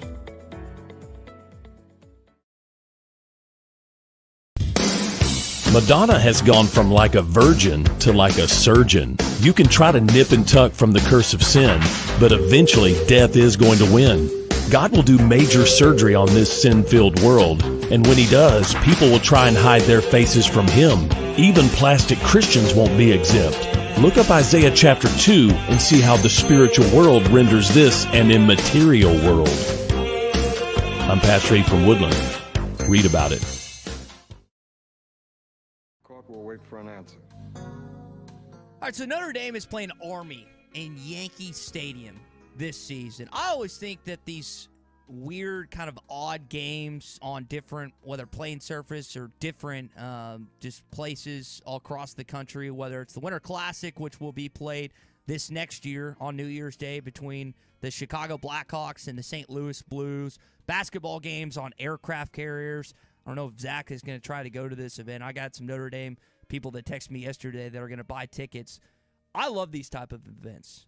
Do you guys like these type of odd kind of games and whatnot? I got to be honest. I'm pretty amazed that when I think about, hey, I'm going to buy a ticket to this event or go to this venue, the first thing I think about is, hey, I should text Ty and see what he thinks. I'm amazed at all the people that just text you to just wonder what would Ty think if I bought a Notre Dame ticket. I texted him last night. I was like, are you guys going to go? And they said, absolutely. And I was like, do you want to go? It's like, oh, it's the same game as Arkansas, Texas, so that's a no for me. But you hired someone that has a lot of friends, man. Guess so. It's your own fault. Yeah. It's your own, but You're a popular guy, man. It's a curse and a blessing at the same time. Just glad to be within an arm's length of your popularity. As you should. Anyway, be. Carry on. I think I'd rather go see a baseball game at Yankee Stadium than a football game. So you're not a fan? You're an old hat in this situation. No, I'm not saying that. I'm just saying that the Yankee Stadium's constructed to watch a baseball game. It's not constructed to watch a football game. That's what I think about. Yes, are you going to go? Yeah, that'd be fun. But I mean, are you sitting? Where are you sitting in just the configuration of the stadium? It's for a different sport. But they play a bowl game in there. I mean, they play a bowl game in there. They play the Pinstripe Bowl. So, yeah, these non-conference ball games, I don't know. I don't know if it's going to be this way moving forward or not. I know television loves it. But a lot of these games, they go to Ireland now and play, and these games are popular among some. Once the game starts, watching it on TV, it's just like watching any other game. Right. Normal at this point. I think that going across, because Notre Dame played in Ireland, like you referenced, Chuck, I think that'd be incredible. One of the guys that I've known my entire life, he went to accounting school there, and he went to that with his dad, and he said it was one of the best sporting events experience he's ever been to. I just think these kind of off-the-wall games are attractive to me. Like, I'm not even a hockey fan. I would love to go to the Winter Classic in Wrigley. I think it'd be great. Well, Ty, you are their target demo. You are young, single, with a little money to spend. And those are the people, in all seriousness, that buy tickets, buy an airline ticket, and go watch the game. You've got to be – these games – I mean, look, I'm going to be honest with you. At my age, if you were to say to me, hey, the Razorbacks are going to play in Ireland, my response would be, I'm probably not going to go. Or I would rather not go. Yeah. But if you're young and you're still into travel, which you are and you should be, I think those kinds of games for that demographic are very appealing. But you've got to be one who enjoys travel to make a trip like that. But, yes, I think that, fan bases, they travel for games like that. There's no doubt about it, and they are attractive. And people do go. And the universities sell big travel packages for fans to go. And $5,000. It's no markup at all. Those are fun trips. I mean, I think it's good that they're doing them. I love what I consider once in a lifetime experiences. I agree. The trip to Notre Dame for me was going to be a once in a lifetime experience. Still bummed about that. Yeah, and hopefully it'll get back around. I'd have loved to have been able to go. It was an exhibition tour, but when the basketball team toured Italy, I mean, that'd have been awesome to go and do that, even though the games were meaningless other than practice.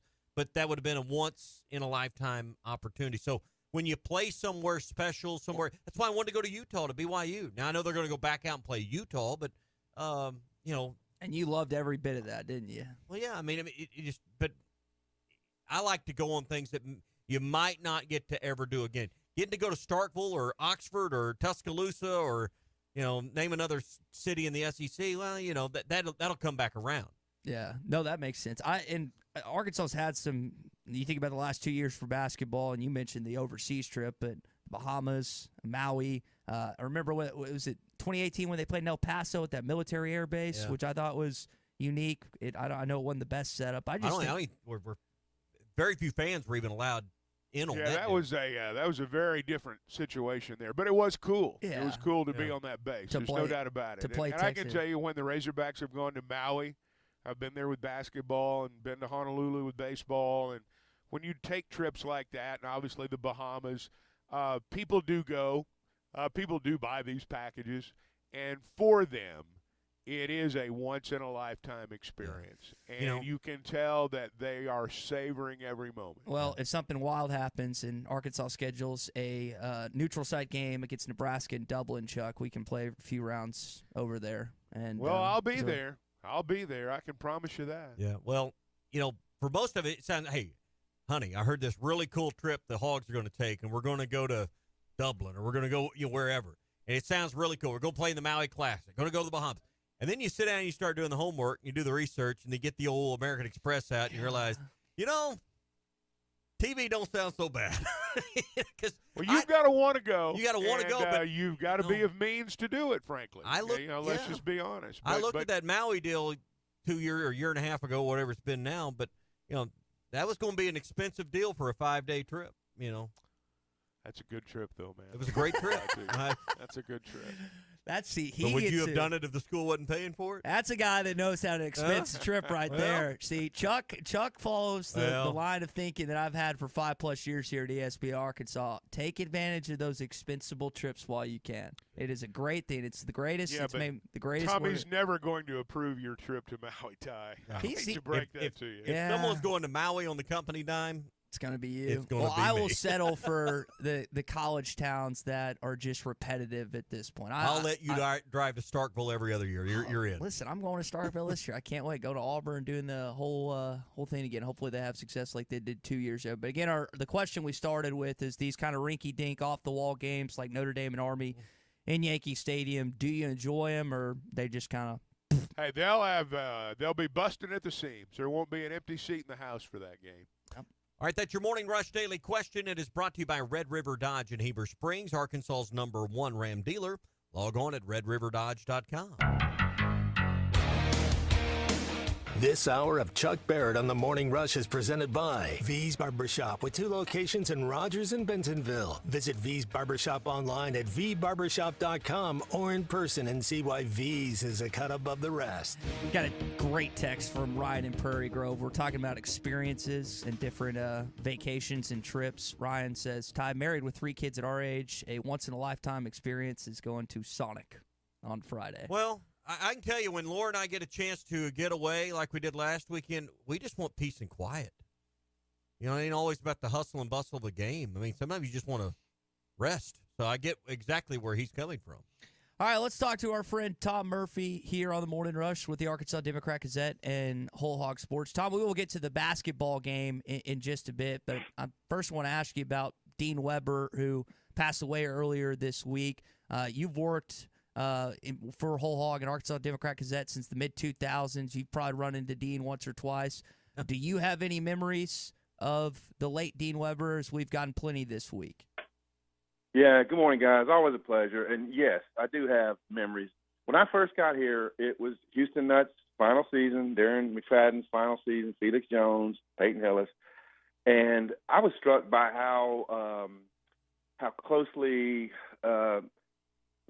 how good friends that McFadden and Dean Weber were. It was amazing to me. And I come to find out that, in talking to various folks in the last couple of days, a lot of people felt that way about Dean Weber because he just had a way. Now sometimes his humor was, a little bit out there. And as I pointed out in what Darren said in the paper today, what did he call it? PC humor or just something like that. Anyway, I did the story on him when he was inducted into the Arkansas Sports Hall of Fame in 2018, and I felt like we were buddies after that. And he would call me every once in a while, about how do you get in touch with a certain guy. I would get in touch with him sometimes if I was trying to reach people for stories. So I don't know. He just had a way about him that you felt close.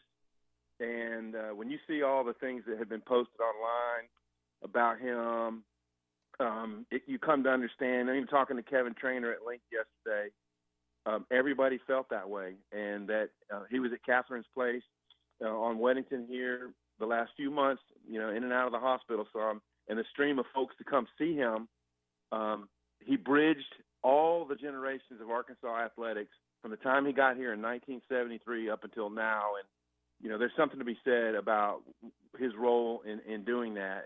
And obviously, third longest serving U of A employee behind Frank Broyles and Norm DeBrine. That tells you something there. I'm glad you mentioned that actual stat, because we were kind of mulling that over yesterday where he was on that list. Now, I think it's interesting. So you bring up the late Frank Broyles. Norm, of course, is still around. Dean's no longer with us. How do you think the U of A does in terms of blending in past regimes and past generations with the current one? What would you grade them on them doing that, not just with athletics, but in situations like this? Well, you'd have to know, like, how other schools in the country, like, do they have long-serving individuals who do that kind of thing? And when you think about the reunions that Arkansas, the Letterman reunions and the spring reunion they put on in football, the amount of work that has to go into that, Dean was, intimately involved with making everyone feel special and to come back to campus. And I would give him a very high mark in terms of in doing that. Grading them against other programs, I wouldn't know how to do it. But so I was even talking to Kevin Trainer about, like, who's going to fill that role? And Kevin himself is a guy who now can bridge many, many generations. Like, his brother came here to kick in '85, and Kevin came to campus with his brother, met Dean at that time, and then, Kevin came to school and really started working with Dean around 1990, and they've been close ever since. So, that's an important role, and it's maybe sometimes not as, appreciated or under publicized, but it's a huge deal. And coming back to campus, why you come back to campus and what you do when you come back to campus are important things. Tom Murphy with us on the McClarty Daniel Hotline. Tom, we got Dave Van Horn coming up in about 30 minutes with us here on the show. They open the season tomorrow, 4-game stand against James Madison. From your vantage point, from your seat, what's important in these first 4 games for Arkansas as they get ready for the trip to Arlington? Well, good on you for talking to Dave. And when you talk to Dave for 20 minutes, you get enough insight. There's some coaches you can talk to for 20 minutes and come away going, well, he didn't really say much. Dave Van Horn, you might get 40 minutes of information out of that 20 minutes. I think, understanding that the rotation that you've set up is what you want to do, and that will play itself out, obviously. The batting order is a big deal. Will Hudson White, the catcher at leadoff, work out for you in the interim while you're waiting for Peyton Stovall to come back? What does the defensive alignment look like? Jared Sprague-Lott at third. Is that your best option? Peyton Hold at second. And then integrating the freshman pitchers, like what they've seen from the fall and then preseason practices out of freshman pitchers, very, very impressed. Can they go out there and do it on the mound? Dave always likes to point out that teams that want to schedule them, he feels like they know what their roster looks like. They got some veteran guys. And so he thinks James Madison is going to be a really good test for them. And so I hope they get all 4 games in. I've been checking the forecast, and it looks okay. But I think Friday, the 3 o'clock start, when you get on into the evening hours, it's going to get a little colder. And so Davey even hinted yesterday at the possibility of maybe moving that opener up. But haven't heard anything on that front yet, and we'll see. All right, we'll keep an eye on that. Do you expect this team to be more led first by pitching or be a more offensive team throughout this year? Well, the folks who do this on the national level look at Arkansas and see a team that's got balance in their lineup, between right and left-handed bats, power, a bit of speed. And so I think they feel Arkansas is going to be a pitching and hitting. They'll be able to score runs, hit home runs, move runners, and that there's a lot of pitching. Now, last year we went in saying, and Dave even said he thinks it might be the deepest pitching staff they've ever had, and then the injuries really challenged that. And so this year they feel like those freshman pitchers, if they fill certain roles and they get the things they expect out of guys like Cody Frank and Will McIntyre, that they're going to have a lot of starting depth, real good long guys, and then closing right now. And that's another thing I would bring up.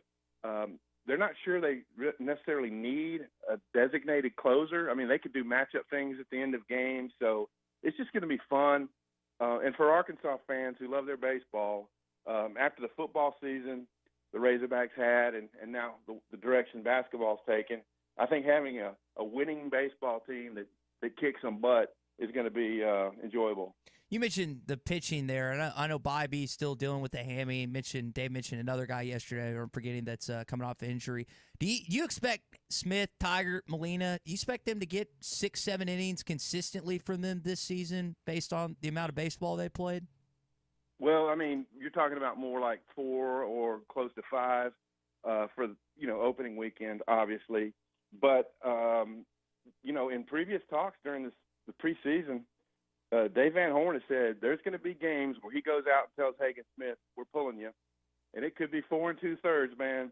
But he goes, "We need you for the end of the season." I mean, you assemble a roster for a reason with depth, and you got to set up your season so when you reach May, you're starting to peak, and they want Hagen to be able to go the long haul. So I think we're going to see a lot more 6-inning outings.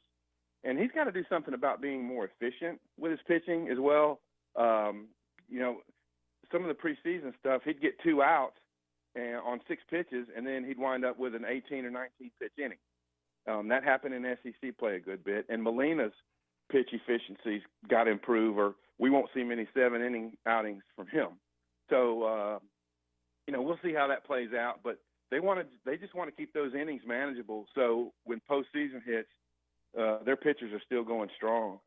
Tom, I know, shifting gears to basketball, I know Muss had to manage a bunch of things last night. They improved in some areas, got some steals, hit some three-point shots, but then they turned the ball over and allowed 48 points in the paint. Short break for this team. How do you think they respond in Starkville on Saturday, coming off a similar situation to what they had to deal with heading to Baton Rouge a couple weeks ago? Well, if I'm being honest, the odds are stacked against them in a lot of ways for Saturday, and Eric Wilson pointed that out in his post game, that why couldn't this game have been played on Tuesday? And if you're playing a team that's coming off an open date, why can't you get them at home? And things like that. So, Mississippi State's going to be well rested. Certainly LSU looked like a different team. That's been their best performance in weeks that they had against Arkansas. So I would just say that Mississippi State is a physical. They were only out rebounded once up until the other day. I think Alabama out rebounded them, so they've been out rebounded twice, and that's going to be a thing for the Razorbacks, being physical enough to hang with Mississippi State on the road. Listening to Rick Barnes in post game, their game plan was to try to eliminate the pick and roll and not let them complete passes to the roll guy, because Arkansas is really good at that. And he speculated that Arkansas might not have completed a pass to their roll guy because their defense just showed great discipline being in the gaps. They actually wanted Arkansas to shoot three-pointers and said, we would withstand if they start out hot early, which Arkansas did, because we're just going to keep doing what we do. And then as the game wore on, Arkansas three-point shooting got worse. They only hit 2 in the second half, and you saw what the outcome was. Tom, appreciate the conversation. Enjoy the weekend, and we'll catch up next week.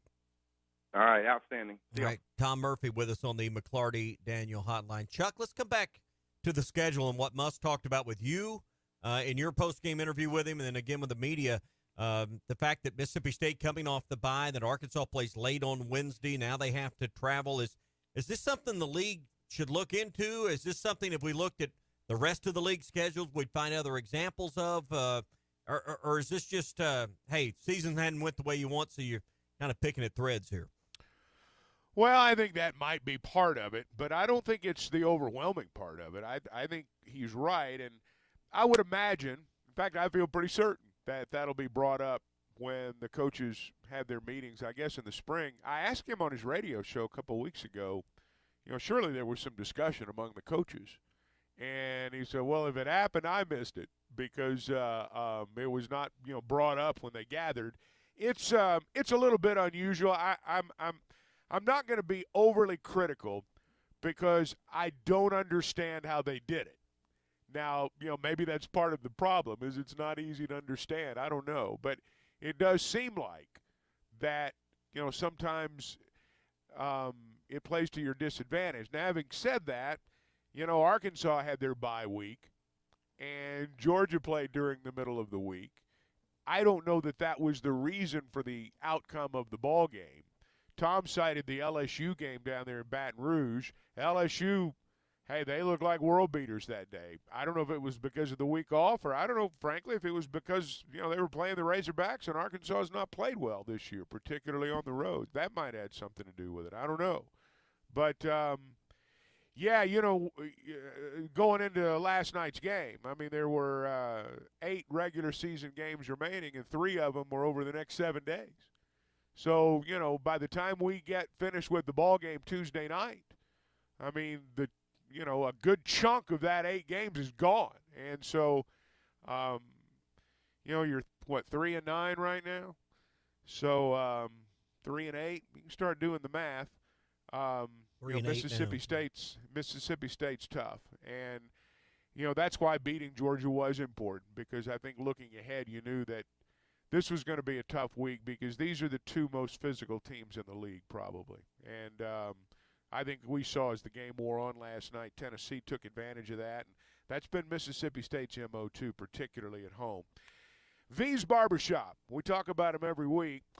I tell you, the thing that I like best about them is the way they combine the old with the new. We do like our creature comforts, but we also love nostalgia. We're that way, and guys are that way, I'll be honest. And V's Barbershop understands that.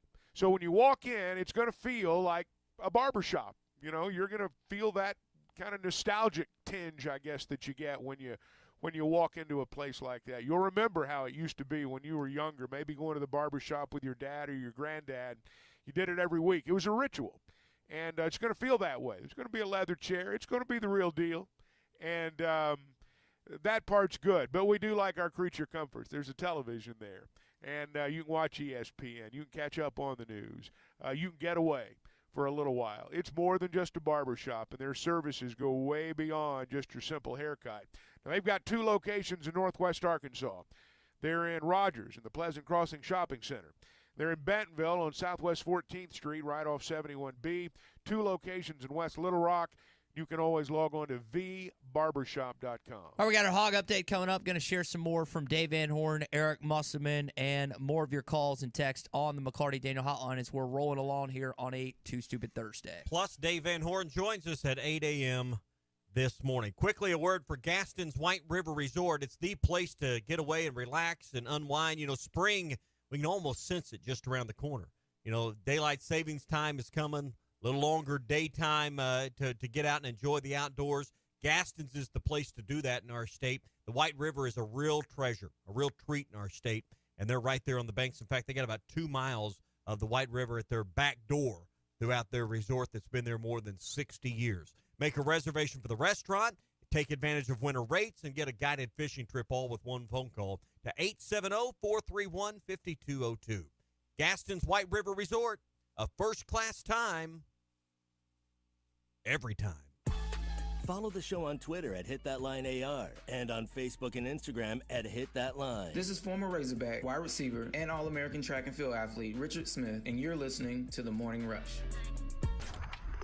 Get ready for adventure with unbeatable deals at Wheels RV. Now through the end of February, we're rolling out the red carpet for you with our exclusive employee pricing event on select in-stock trailers. That's right, you pay what we pay. It's our way of saying thank you for choosing Wheels RV. Employee pricing on select models. RV show pricing on all new and used inventory. Hurry in, this offer is for a limited time only. Visit Wheels RV today for details and to start planning your next great adventure. Seek, explore, discover with Wheels RV. This is Bruce Stanton, Vice President and General Manager of Pradco Fishing in Fort Smith. If you're going to do some cold water bass fishing, you need to be using a Umbrella Flash Mob Jr. It's the best lure for duplicating a small school of shad and can be worked from the top of the water column to the bottom. Whether you're trying to win a bass tournament or whoop up on a bunch of white bass and stripers, the Umbrella Flash Mob Jr. will catch them. Available at Walmart, Bass Pro Shops Academy, LureNet.com, and tackle stores all over the place. The Umbrella Flash Mob Jr.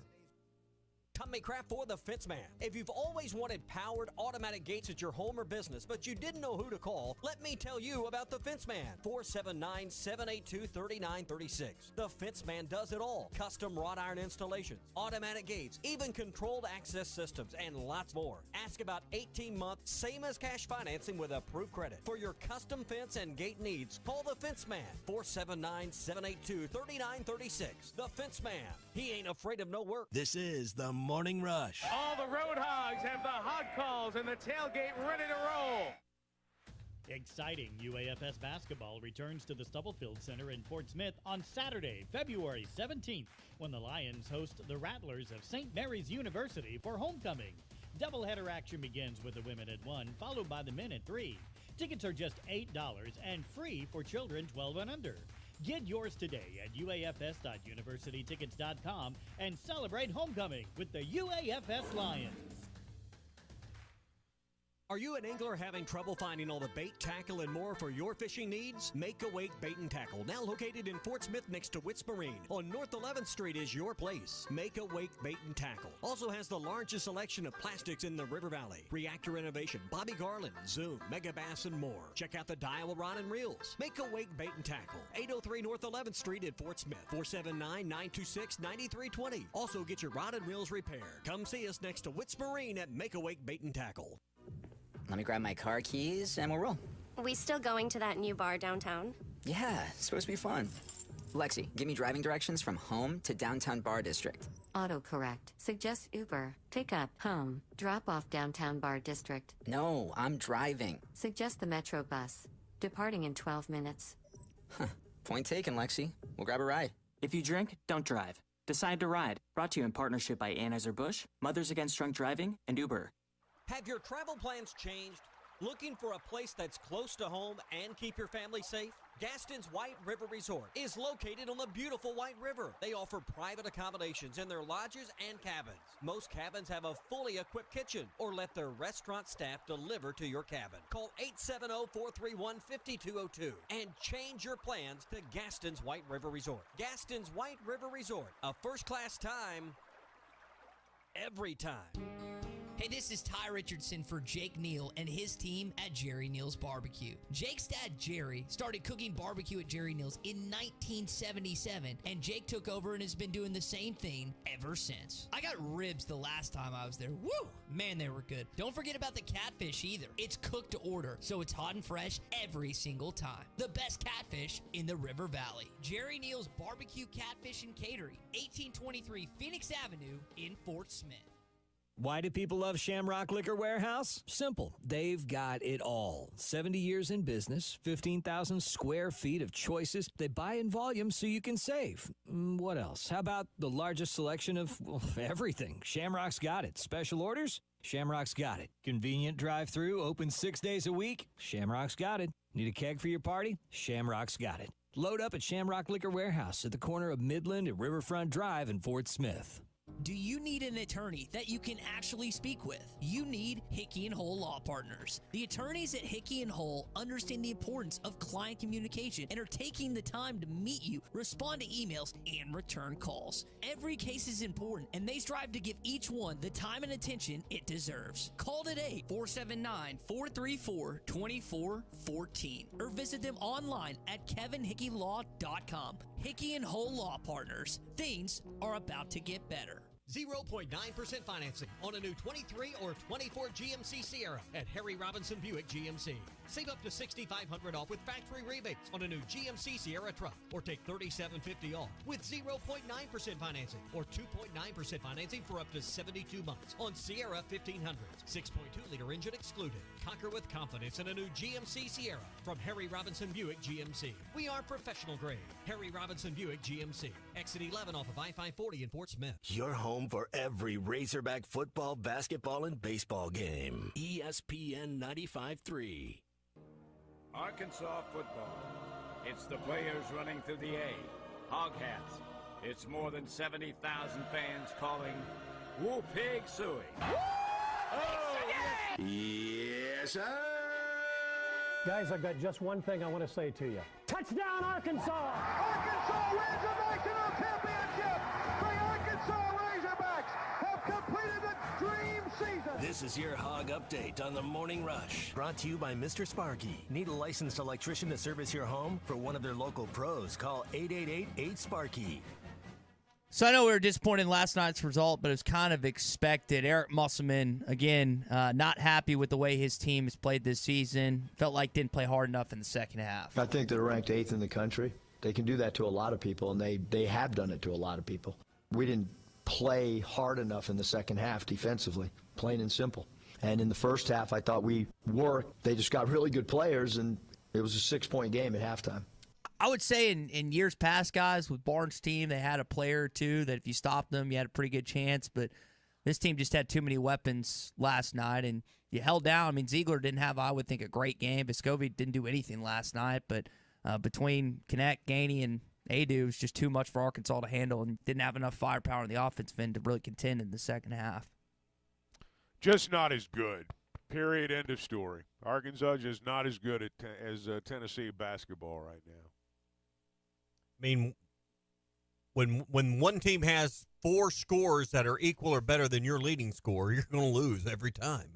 That's just how it works. Mark had, I think, the high side. What he had, 12 and that was the highest. He was the only player in double figures. Yeah, that was the whole. I mean, you're going to lose every time that happens. I guarantee you. Yep. Baseball-wise, I know we're excited to catch up with Dave Van Horn in about 15 minutes. He had a press conference yesterday. It lasted about 20. If you didn't get a chance to listen, you can go to hitthatline.com as well. You wonder, hey, what does the starting rotation look like for this weekend? He said. We'll go with Hagen Smith Friday. We'll go with Tigert Saturday, Molina Sunday, and Colin Fisher on Monday. And how many years, maybe never, I've been able to tell you a rotation. So hopefully we'll stay healthy all year, and we'll be able to figure this one out. What happened to old TBA? Did he get fired? I mean, what is his ERA too high? What happened to TBA, Chuck? TBA's in the transfer portal. I'm used to seeing TBA every time to end a series. That's one you're not sorry to see go right there. No. They've got a lot of depth. I thought it was interesting to listen to Tom earlier talk about, and I'm sure he's had more conversations with Dave Van Horn than most, but you know how there may be some times early in the year where they pull a guy, where later in the season in a more meaningful game, they might leave him in there. You know, I think about Smith and Tigert. You know, they've been around a while now. I mean, they should be at the point, I think they are, where they've got a chance to dominate. And by dominate, I don't just mean making a hitter look silly. But like what Tom was talking about a little bit earlier, how efficient are you?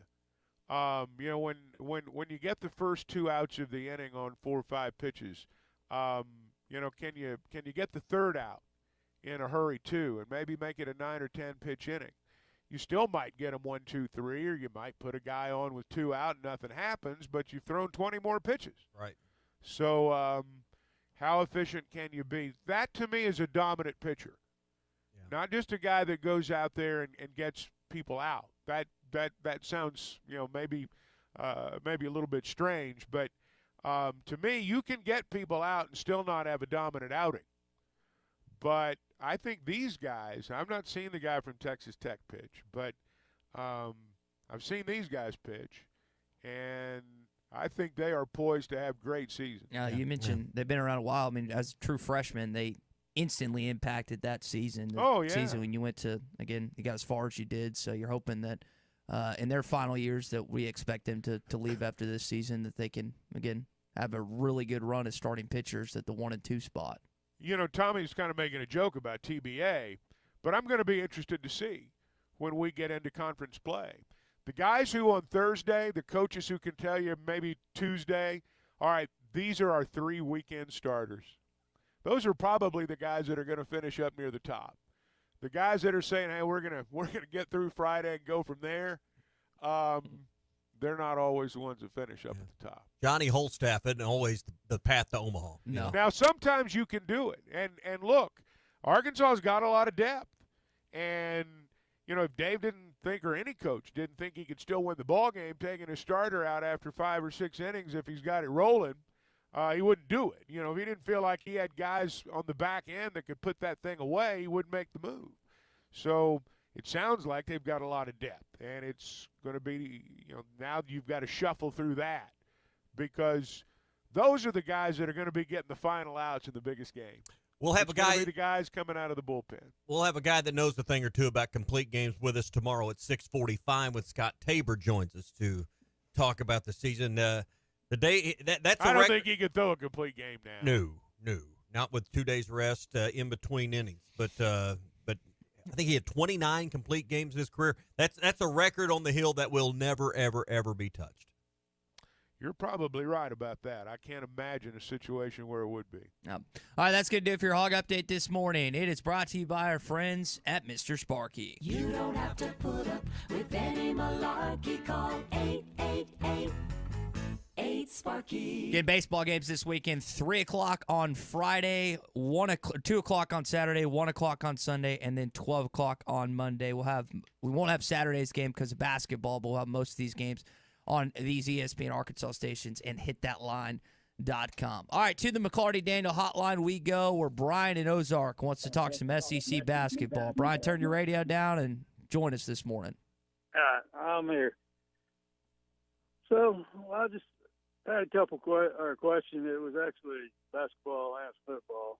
I noticed that Arkansas has increased the price of their tickets for both, especially football. And I don't understand how they can possibly justify doing that.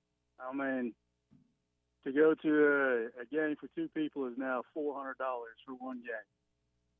Depends on where you sit. That's ridiculous. Do what? It depends on where you sit. It's not the entire stadium. It's $400. That's not very good seats, I'll say that. I mean, that was like the lower part of the upper rafters. I looked at them yesterday. They go start at $194 a piece on up. And what my point is, I'm looking at what Arkansas is doing, raising their ticket prices when there are other SEC schools dropping ticket prices because they would rather have a full football stadium instead of a whole bunch of money. I mean, they're going to get a whole bunch of money anyways, but I just don't understand how you can be 4-8 and expect someone to pay $400 for two people. Was that single game or season? Because you're talking about the upper deck. They're not charging $200 for upper decks for a single game, Brian. That was a single. Yeah, it is single game ticket on StubHub. That's not right. StubHub. That's okay, not. That's secondary market. That's not okay. People. Thanks for the call, Brian. People overprice stuff already. They're trying to get out in front. That's someone asking too. That's not selling. I mean, but StubHub is not the ticket office. So I mean, that a bit out of context is an understatement on that. Yeah, it's way out of left field. It's like in another stratosphere to this point. I don't know what other collegiate programs in the SEC are lowering ticket prices in their football venues. If you could actually cite real information and bring that back to me, I'd be really interested to see that. I'm as angry as anyone that they keep rising in prices everywhere, but I don't think that's the case in a lot of places. I think I heard Ruskin and Zach say yesterday that Texas had lowered prices in part of the stadium. I think if you wanted the upper deck corners, if you wanted to lower season ticket prices there to fill those up, I'd be on board with that. But it's about supply and demand, the basic economic principles of a capitalist society. Supply and demand is what controls it, not winning and losing. All right, Dave Van Horn coming up next. Get ready for adventure with unbeatable deals at Wheels RV now through the end of February. We're rolling out the red carpet for you with our exclusive employee pricing event on select in-stock trailers. That's right, you pay what we pay. It's our way of saying thank you for choosing Wheels RV. Employee pricing on select models. RV show pricing on all new and used inventory. Hurry in, this offer is for a limited time only. Visit Wheels RV today for details and to start planning your next great adventure. Seek, explore, discover with Wheels RV. Warm up with hot preseason savings on your choice of New Holland equipment right now at WT Equipment. Get 0% financing for 60 months or a free loader on compacts. Choose 0% financing or cash back on mid-range tractors and on select hay tools. Or get up to $40,000 cash back on a new T7. No matter the job, hurry into WT Equipment today and shop their huge selection of in-stock inventory. Now is the best time to get a truckload of savings on the trusted quality and efficient power of New Holland Equipment. Offer ends March 31st. For commercial use only. Customer participation subject to credit qualification at CNH Industrial Capital LLC approval. Standard terms, conditions, and other restrictions apply. APAC Arcola and Standard Materials Group has immediate openings in the Northwest Arkansas area. If you're a licensed CDL driver, heavy equipment operator, electrician, diesel mechanic, have paving or concrete labor experience, or experience in a quarry, apply today at jobs.crh.com. APAC offers top pay, a sign-on bonus, benefits including insurance, retirement, and profit sharing. Apply online today at jobs.crh.com. APAC Arcola and Standard Materials Group is an equal opportunity employer. Semaglutide and Terraziptide is a weight loss game changer. This is what the medical community is saying about the latest FDA-approved weight loss medication. Vici Aesthetics and Wellness is offering a detailed program to all of Arkansas and Missouri, in-office or telemedicine visits available. To schedule your medical consultation and get started on the #1 prescription choice by medical providers for safe and effective weight loss, call or text 479-343-8424. 479-343-8424. This is the Morning Rush. Riley Farm Dental, at the entrance to Riley Farms, provides every type of dental care and procedure for you and your family, from general dentistry, braces, implants, and cosmetics. Dr. Sparkman, Davis, and Farmer give all of their patients better lives with a better smile, more confident, and a comfortable experience every time. Riley Farm Dental, 5901 Riley Park Drive, Suite A, at the entrance to Riley Farms. Now offering same-day crowns. Call 226-3500 for an appointment or visit RileyFarmDental.com. Elect Judge Sam Terry to Fort Smith District Court on March 5th. Trusted, experienced, and fair, Terry is a former prosecutor and experienced attorney. Judge Terry has been appointed an Arkansas Supreme Court Special Associate Justice and shows his community commitment through numerous volunteer efforts. Vote Judge Sam Terry for Fort Smith District Court Judge on March 5th. The right experience and the right integrity. Early voting begins February 20th. Paid for by the Committee to Elect Sam Terry. Exciting UAFS basketball returns to the Stubblefield Center in Fort Smith on Saturday, February 17th, when the Lions host the Rattlers of St. Mary's University for homecoming. Doubleheader action begins with the women at 1, followed by the men at 3. Tickets are just $8 and free for children 12 and under. Get yours today at uafs.universitytickets.com and celebrate homecoming with the UAFS Lions. It's 2024. Let's go see what's new at the Golf Nut. Peen G430 Max 10K driver. Peen's straightest and most forgiving driver. TaylorMade QI 10 Max woods and irons with 10K inertia, making it the most forgiving driver ever. And Cleveland Launcher XL2 woods and irons. Call Matt Brooks for a lesson, 646-4430. And start a new year with more confidence on the course. The Golf Nut, 5121 Towson Avenue, Fort Smith's #1 golf shop since 1994. Hi folks, Larry Rath here for Rath Auto Resources and the Meineke Car Care Center. We know that now more than ever, you want to maximize your tax refund, and we're here to help with road-ready certified pre-owned vehicles. They are simply the best used cars you can buy. Plus, our experience and relationships with the banks and lenders helps us get the payment you need while keeping more of your money in your pocket. Maximizing your money, another reason all the happiest drivers are rolling with Rath. Rath Auto Resources and the Meineke Car Care Center, just north of Phoenix on Towson, Fort Smith.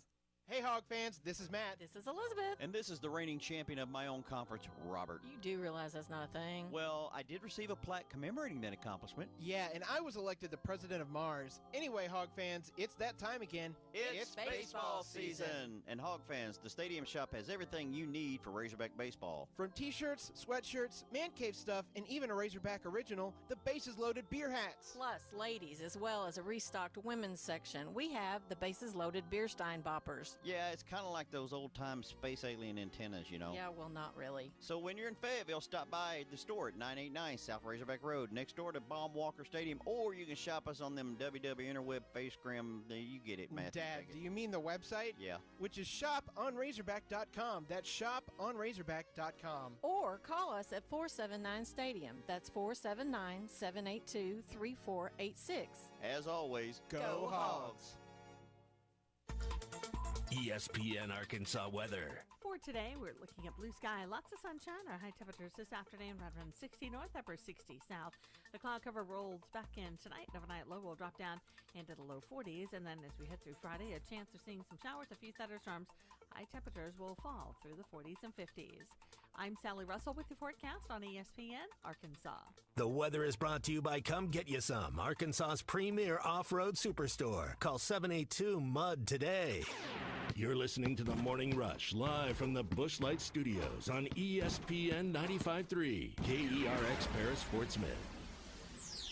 Arkansas, Tommy's been put in a lot of primetime games. Unfortunately, you haven't lived up to what you were expected to from at the SEC and ESPN, but you're playing a lot of late games this year because both the network and the conference thought you were going to be good, and it just hadn't panned out that way. Hey, this is Darren McFadden. You're listening to The Morning Rush. Live from the Busch Light Studios. Heard all across ESPN Arkansas and hitthatline.com. Hit that line. This is The Morning Rush with Ty Richardson, Tommy Kraft, and Chuck Barrett. You're in need of a serious attitude adjustment, young man. You better get your priorities straight. Produced by Christian Johnston. In spite of the juvenile snickers of some, this is a serious matter. Call or text The Morning Rush on the McClarty Daniel hotline. With 6 locations in Springdale and Bentonville, a good deal is never too far away. You don't need to wear a ball cap, man. You need to let those golden locks flow. All right, welcome into hour number 3 of the Morning Rush. I feel like if I was given $1 for every fan that said I'm ready for baseball season, I'd be a millionaire these past couple of weeks. Well, luckily, Dave Van Horn, head coach of this Arkansas baseball team, set to join us via the McClarty Daniel hotline. Give us his thoughts on this weekend and the upcoming seasons. We're going to talk with him in just a sec. Talk to Coach on the way. It's brought to you by APAC Central in Northwest Arkansas. They're hosting a job fair on February the 28th. From 9 to 2 at the APAC Sharps Asphalt Plant. If you take the wagon wheel exit off I-49, you'll run right into the sign. It's at 13585 Puppy Creek Road. APAC offers great pay, benefits that include insurance, retirement, and profit sharing. Again, this job fair is on February the 28th from 9 to 2 at the Sharps Asphalt Plant, 13585 Puppy Creek Road in Springdale. They've got select jobs they'll be offering on the spot that day. APAC Central is an equal opportunity employer. This hour of Chuck Barrett on The Morning Rush is presented by Mach 1 Financial. Mach 1 Financial Group, LLC is an SEC-registered investment advisor located in Bentonville, Arkansas. For full disclosures, visit mach1financial.com/disclosures. Coach, I know you've got a busy week, so I appreciate you making some time for us and our listeners. I always joke with Phil about this. He is not a superstitious guy whatsoever. You've been doing this a long time. Do you have any opening day, opening weekend rituals that you do each season before opening weekend? I really don't. I am a little superstitious, but that's usually once the season gets going and maybe you're on a little bit of a streak or something. You don't want to change too many things that you're doing. But opening weekend to me it's always exciting to get to finally play somebody else. The players are tired of scrimmaging and practicing. They want to see what's up, see how they do. And, for me and our, I guess our entire staff, we pretty much feel the same way. We're just ready to get this thing going. Let's talk about that staff for a sec, Coach, because you've been here 20-plus years. I know Clay Goodwin's been with you pretty much every step of the way. And then you think about adding Matt Hobbs a few years ago, Nate Thompson before that. I mean, you got – and Bobby Werniss now. You've got 30-plus years of assistant coach experience with you. How much has the continuity within your staff contributed to y'all's success as of late? Well, it's really big. And, we've got a couple other positions, video coordinator, Zach Barr, and analytics director. And, we find different ways to keep these guys on staff through different types of work. DJ Baxendale pitched for us. So we've got a lot of former Razorbacks. And, to me, keeping our staff together is huge because it's not that way out there. People are jumping around all over the place, taking more money here, more money there. And our guys have had every opportunity to leave over the last few years where they could have made more money. It's getting harder to keep people. Hopefully we can continue to take care of them and we can keep them here because the continuity of our staff is amazing right now. And I think the players feel it and they feed off of it. They know that we all get along, that we like each other. They can see it. It makes them feel comfortable. And I think it makes us, or gives us a better chance just to play better throughout the season.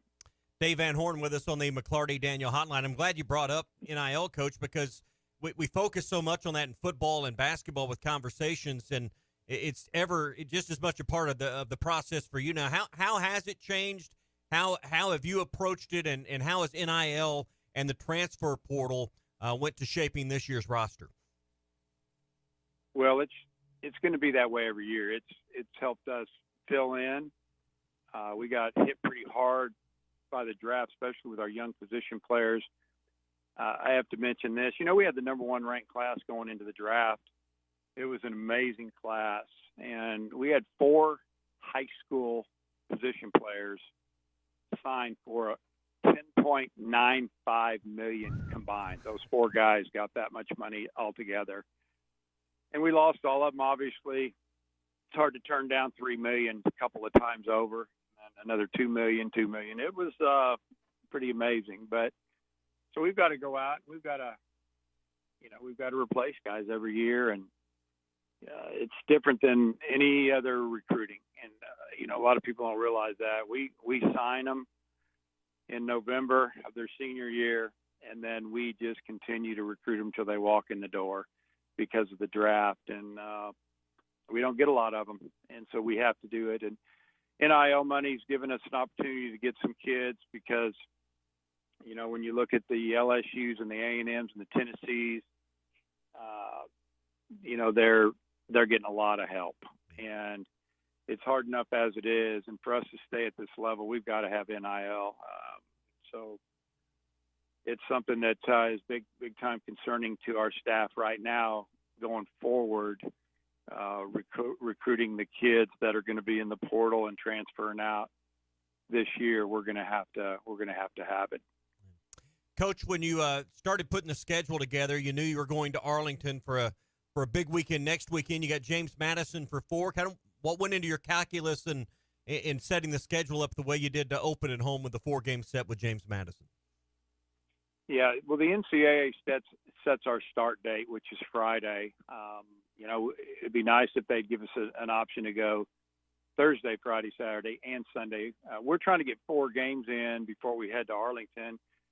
So we talked with James Madison when we were, looking at the schedule and asked them if they would be willing to play a 4-game series and could they stay over on Monday. And we had, 4 days to get 4 games in. If we had weather issues, we could double up one day. Except Monday, because that's definitely a travel day for them. That's where we're playing at noon. And they agreed to it. It makes it easier than trying to find a Tuesday game, to have another day's rest for our pitchers before we go to that tournament, especially early in the year to give guys some rest. Because, we don't have enough time to get these arms ready. And it's an ongoing issue with the NCAA to get them to let us bring guys back on campus early and start working with them to get them ramped up for this start date. Dave Van Horn's with us here on the McClarty Daniel Hotline. Coach, you mentioned arms there. I think a lot of fans know what you got in Hagen Smith. He's going to hit upper 90s. We know what we got in the spin rate with Tiger. What do you have in Mason Molina, the guy you got from Texas Tech this offseason? Well, he's a high carry fastball guy. He can pitch up in the zone. It's hard to get on top of it because it just stays up. You can't, baseball, you can't make it rise, but if you can make it stay up in the zone the way, on the same plane like he can, it's just hard to hit. And, Mason's been up and down since he's been here. He's been a little bit wild, but he's really good at working out of jams. And we've got to get him to throw less pitches each inning.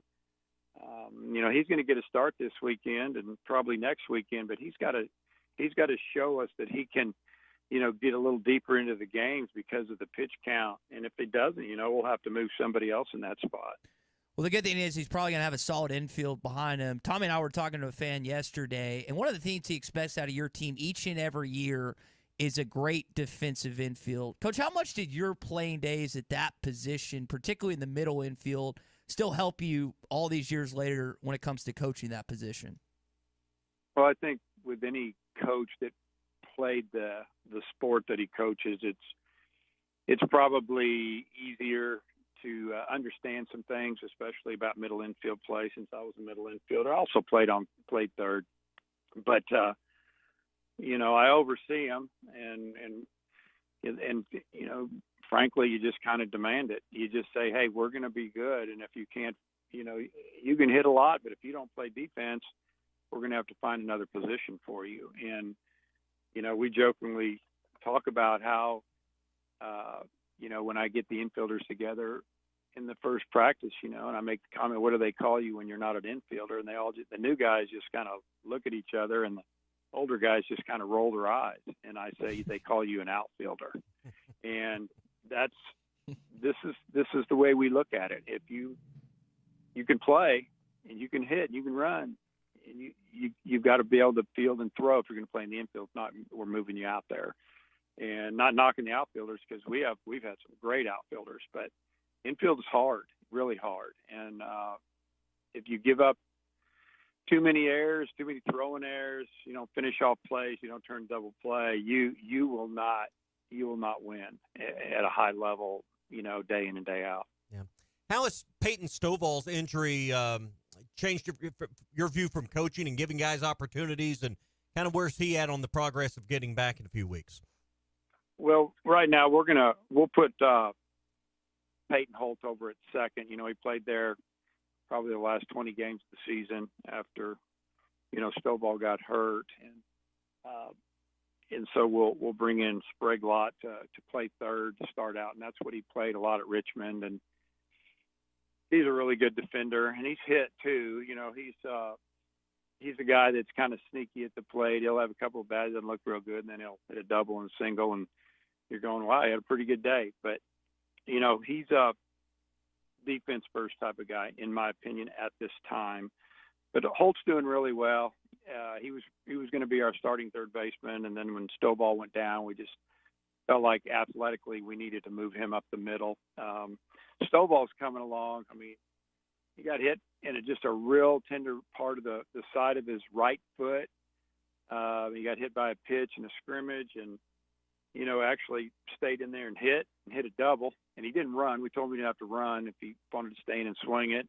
And his next at bat, he got a single, and then really started hurting him. And I knew he was in trouble. Had an X-ray the next day, and it has a fracture in there that did not have to be set with a screw or anything. So it's going to heal on its own. 4 weeks probably. I'd say 4 weeks from now. Maybe a little earlier, but they're doing everything they can to get that thing ready. And he was really playing well. I mean, fielding amazing, throwing a lot better now that his arm's fixed, and it's the bat was really coming on. And that's the hardest part, is the offensive part, seeing live pitching. And that's what he was so disappointed about. He just felt like he was getting it back because he hadn't swung against live pitching since really last April. He didn't, and until this January. So he's behind there, but he looked like he was going to be outstanding. When you think about getting ready for opening day tomorrow, kind of wait it out or give us an idea of how important the fall session and the fall ball and your fall World Series is in preparing for the season, even though it's months ahead. When you have a few weeks before this season and the weather can sometimes be sketchy, how important has fall ball become to your program and acclimating the new players into your system? Well, fall baseball is incredibly important. The little fall series we have at the end, to me, that's not a big deal. When we get to that point in fall, I just don't want anybody to get hurt. Ready to get off and start doing group work. But, the first 4 or 5 weeks of fall baseball is probably the hardest time of the year for the players. It's always obviously really hot in September, early October. We're grinding them out 6 days a week, scrimmaging a lot, hitting, running, throwing, lifting. They're trying to, especially the new guys, getting acclimated, being in college and being here, and even the transfers that come in from other programs, I'd say 9 out of 10 of them are going to tell us how much more difficult it is here, and it's better and serious and than it is maybe from where they came, or it just means more. And I truly mean it does mean more. The guys see it, and they know it's important to our fans and everyone around. But fall baseball, it gets you going. It's an extension of what we just, what we're doing now. We don't say we're starting in January. We say we're just picking it up from where we left off, and we got 3.5 weeks to get ready. Coach, Tommy mentioned weather there. It doesn't look like there's going to be a lot of inclement weather Saturday through Monday. Any chance, I know you might have alluded to it this week, any chance the game time gets moved up a little bit tomorrow? That would probably be the easiest way to go about it. We're going to discuss that here. I don't think they want to play in 30-degree weather or low 30-degree weather for, you can do it for a few innings at the end, but you don't want to start there, especially if the wind's blowing like they're talking about now. I don't know. Pushing it up, I hate to do that, but we'll do it because of all the fans, and I think there's supposed to be a flyover for the first time ever. Oh, wow. Wow. A little bit of a ceremony opening day thing. Can we play at 12? That would be better. It would give us a chance, but I think it's something that's going to be discussed this morning, and we'll try to go at it. I just know that a lot of people are planning on driving in, getting here, and if we have to do that, we need to get info out as soon as we can. If not, we can't play at all. Worst case scenario, we'll find a weekend day, either Saturday or Sunday, when we play 2. Saturday's supposed to be really sunny and in the low 40s, which is down in the stadium when the sun's out. It's really nice, actually, at least for the infielders and most of the fans that are in the sun. So we'll see. We'll try to make some decisions, hopefully today, what we're going to do. I think you broke some news. I don't think I've heard about a flyover until Coach just mentioned that. So breaking news on the Morning Rush, first time ever over Bob Walker Stadium. Well, Coach, I got one more fun one before we let you go. I know your players have already put out what they're going to walk out to this weekend and the rest of the season. Back in Dave Van Horn's playing days in the early 1980s, what walk-up song would you walk out to going to the batter's box back in the days we let you go? Well, so do I have to use music from the 70s and early 80s? Anything you want. The floor is yours. Who knows? Back then it was probably REO Speedwagon, wasn't it? That'd be a good one. Time for me to fly. Yeah, it's not whatever. Yeah. I don't imagine Norm was real big on walkout music, was he? Yeah, because there was no such thing, and Norm would have just, given you that Wisconsin accent and that evil eye look. So we probably wouldn't have done it. Well, Coach, Tommy knew what that was. I'm going to be honest. I did that band, and that song kind of went over my head, but I'm going to have to listen to it. I'll educate him, Coach. When we hit it. All right. Well, Coach, I know you're busy again with not just 3 games this weekend, but 4 games this weekend, so we appreciate you making some time for us. Our listeners, I know they're ecstatic for baseball season, as are we, and hopefully you guys have a successful year in 2024. I appreciate it. I'm sure we'll talk to you guys down the road here. Yeah, let's catch up soon. Coach Dave Van Horn with us on the McClarty Daniel hotline. Chuck Barrett's been quietly sitting in the corner, listening and absorbing, pointing, indicating questions we should and should not have answered. What'd you glean from that? I'd wondered, honestly, what the deal was with a 4-game series to start the season. I thought that was interesting. And thank you. That was my question. Yeah. And sounds like Stovall's going to be, he's going to be okay. Not today, but sounds like he's going to be back. It's such a long season. As I was listening to Dave, and he was talking about the pitching rotation and all the, plugging players in and figuring things out. It's such a long season. You play 56 regular season games. You go to the conference tournament, and then sometimes the only games people remember start. Yeah. You played for 4 months, and then, for a lot of people, the real season begins. But it's going to take some twists and turns, and they may not be, they may not look like a top 10 team every weekend. Yeah. But They've got a lot of depth. There's a lot of players there, man. I mean, they have got players, and it's not like in their position battles they're trying to find out if anybody can play. It's like they're trying to find out among the 2 or 3 candidates who's playing the best, and they're all good. Yeah. The other thing besides put him in the outfield, it's the bench. That's Well, the other. You don't play yeah, good. well, You're gonna. There's too much talent on that team. You'll hit the pond, man. Or who was it? Was it Spoon or someone we had on? Had an at bat that didn't go well, and as they walked back to the dugout to put their bat up, Dave just quipped, "Hey, enjoy next year in JUCO." So I mean, you never know what you're going to get out of DPH. Well, he can be pretty direct. Hey, Yeah. let me say this. The one thing that always comes through, and I am not around the program on a daily basis and haven't been for a while the way I was, but Dave was a middle infielder. Dave is a middle infielder. Dave will be a middle infielder the day he dies. Mm-hmm. There's a certain personality that a middle infielder has. He has it. And I think it's embedded in every team that he's ever coached. And that's just been one of my observations over the years. Hey, if you've not listened to the Market Moment podcast and you pay attention to your money, you really owe it to yourself to listen to them. These are local financial experts, and they take a lot of the issues that we hear about nationally, and they break them down. They help you understand what it means to you. Interest rates, I know, as we move more into 2024 on a lot of people's minds.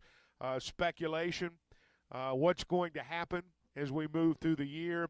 The Market Moment podcast talks a lot about that. They talk a lot about the things that have perhaps happened during the week or during the month. Things change pretty rapidly.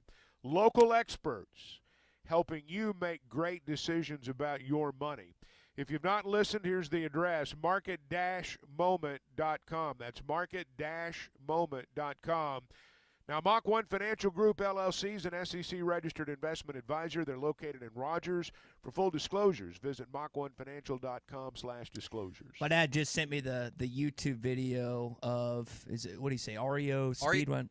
You don't know REO Speedwagon? I just said I didn't know what that was. It went over my head to you and Coach. So I'm going to have to listen to this during the break. Maybe we play that coming back into the segment. Time for me to fly. Yeah. That was a good one. That was the song. Gary Rickrath on the guitar, by the way, if you're wondering as you listen. Well, now I know a couple things when it comes to that band and that song that I can Kevin listen to. Cronin will be the singer. There we go. Hey, they were the big band back Keep then, educating. Keep it coming. Just want to keep on loving you. That's another one. You need to put that one in your repertoire. That might get you. They were big on date. Casey Kasem's top 40. That's what, Shaggy and Scooby, right? That's right. Arkansas's home for the best sports talk. Hey, this is Bobby Carpenter with ESPN Radio, and you're listening. This video is powered by the pros at Pascal Air Plumbing and Electric. Arkansas owned, Arkansas operated. GoPascal.com. Call or text the McClarty Daniel hotline at 877-377-6963. McClarty Daniel, a vehicle for every lifestyle. When you're looking for a new car, you want to shop for a vehicle you love with an organization you trust. You've probably heard that McClarty Daniel means making deals, but what I'm inspired by the most is that McClarty Daniel means making a difference in our community. When you buy a vehicle with McClarty Daniel, you reinvest right here in the community, in our schools, in our little leagues, in our food banks, and our people. So you're not just making a purchase, you're making a difference too. Come see us at any of our 6 locations in Northwest Arkansas. Tommy Kraft here. When it came time for new gates and some fence repairs at my home, the Fence Man was my first call. The Fence Man does it all, from large commercial jobs to small residential repairs. Wood privacy fence, vinyl fence, commercial or residential chain link, even custom wrought iron fencing. 479-782-3936. 18 months, same as cash financing with approved credit is now available. If it involves fencing, the Fence Man does it. The Fence Man. He ain't afraid of no work. 479-782-3936. A dandy white perch. Big old slab. C'est bon, sacalé. One beautiful crappie. It's a paper mouth. Some serious crappie. Nice speck. We got crappies. They might go by different names, but all prefer the same thing. Bobby Garland, America's favorite white perch, slab, sockeye, papermouth, crappie, speck, crappie baits. I call it dinner. BetOnline is your #1 source for all your betting needs. Get the latest odds, lines, and matchup reports for baseball, boxing, golf, and more. BetOnline continues to be the fastest and easiest way to place your wagers, including live betting and your favorite casino and card games available to play right from your phone. Head to the website or use your mobile device to sign up today and get in on the action. Remember to use our promo code BELIEVE, that's BLEAV, for your 50% welcome bonus on your first deposit. Bet online, where the game starts. Looking for an African adventure without the hassle of planning? Kruger Safari Club has got you covered. Our custom hunting and safari packages take care of everything from transportation to accommodations, so you can focus on enjoying the experience of a lifetime. With our team's extensive knowledge of the best hunting and safari spots in South Africa, Mozambique, and Zimbabwe, you'll have access to some of the most breathtaking views and exciting game hunting opportunities on the planet. And with our commitment to ethical hunting and giving back to the local community, you'll know that your trip with us is making a positive impact. Book your trip now and let us take care of the rest. Find out more at KrugerSafariClub.com.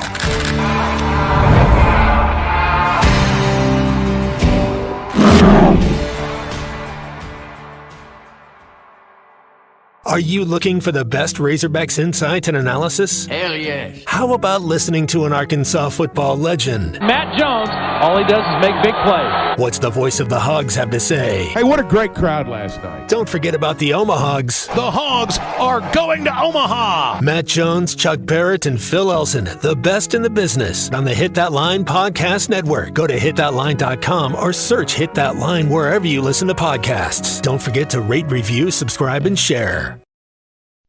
Are you in need of a good power washing? Mike Jr.'s Mo Wash is a full-service pressure washing corporation with over 15 years of experience in the River Valley and Northwest Arkansas. Cleaning services include exterior home, fence, driveways, walkways, gutters, pool deck cleansing, and more. We remove dirt, grime, and more to give you that sparkle you desire. Call me at 479-763-5561. We're open Monday through Saturday from 7 a.m. to 9 p.m. Mike Jr.'s Mo Wash, one call, cleans it all.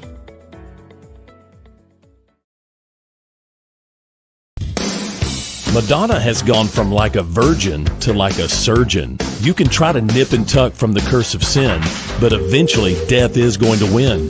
God will do major surgery on this sin-filled world, and when he does, people will try and hide their faces from him. Even plastic Christians won't be exempt. Look up Isaiah chapter 2 and see how the spiritual world renders this an immaterial world. I'm Pastor Abe from Woodland. Read about it.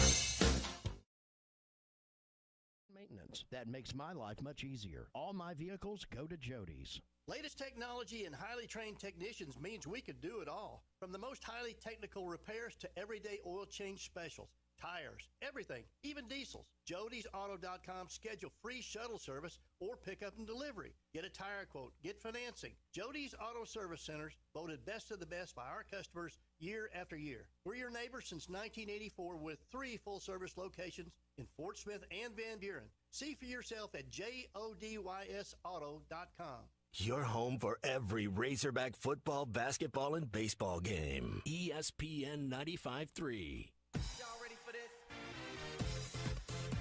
You're listening to The Morning Rush with Ty Richardson, Tommy Kraft, and Chuck Barrett. 2 seconds, 1 second, and it is over.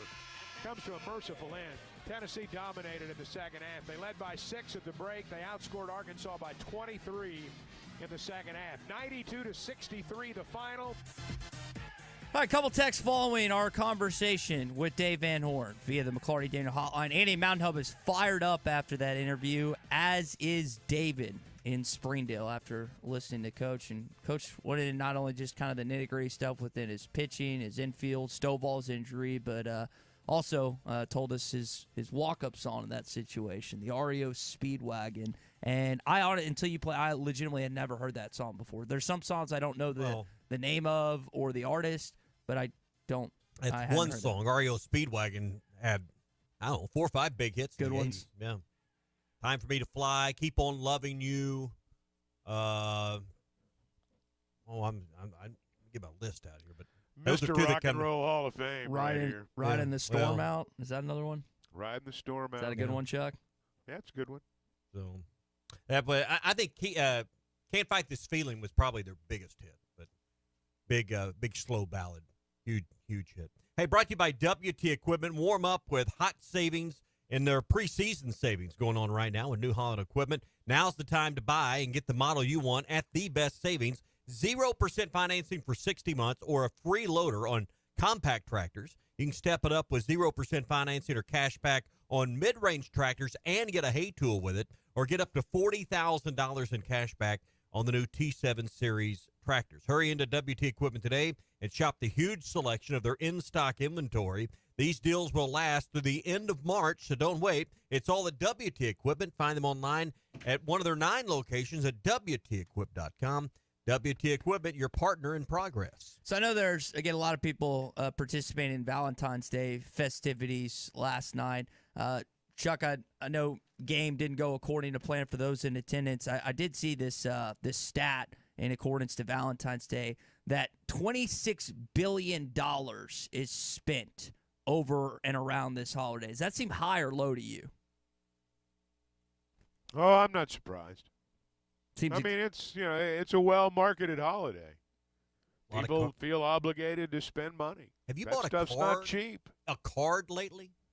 It's like what, $4 or $5? Oh, for a cheap one. I mean, you can spend $8 or $10 if you get like one of the fancy fold-out.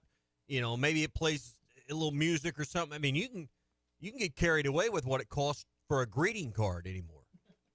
It's ridiculous. That seems like a waste of money to this point in time to spend that amount of money on a gift card. But when I think about when I go into a Dollar General or something like that, and then I'm like, and it has the pop out or something like that. They're a little more affordable there, but nothing says I really love you like a Dollar General greeting card. Like a greeting card to this point. Well, nothing really shows your true love, affection, and appreciation like something from the Dollar Tree. I mean, that'll get her every time. That'll get her every time. You get candy. Yeah, I guess I feel a little guilty because I didn't call either of my grandmothers yesterday, or all three of them. I thought you were going to say either of my girlfriends. No, that would have been a twist this morning. But I feel a little guilty that I did not call any of them whose husbands had passed away. And it probably would have been a nice call from their grandson to get that. Yeah, it would have been, I'm sure. But now it's too late to this point. I'm just gonna continue on as this son or grandson, and I guess a lesser capacity to this point. It's tough to be a thoughtful single guy. The things like cards and phone calls and things like that. When you're a young single guy, it's hard to pull that off. The good news for you, Ty, is you're going to get a pass. I mean, you'll get a pass. Okay, good. It'll all be forgotten one day. Grandma will still love you. I played golf, ate pizza, and watched basketball. That was my Valentine's Day yesterday. Sounds like a me day. Tommy called me selfish yesterday on the program, which I wasn't too fond of, but it's honestly. Well, I mean, it sounds like you only worried about yourself yesterday. Yesterday, yeah, pretty much at this point in time.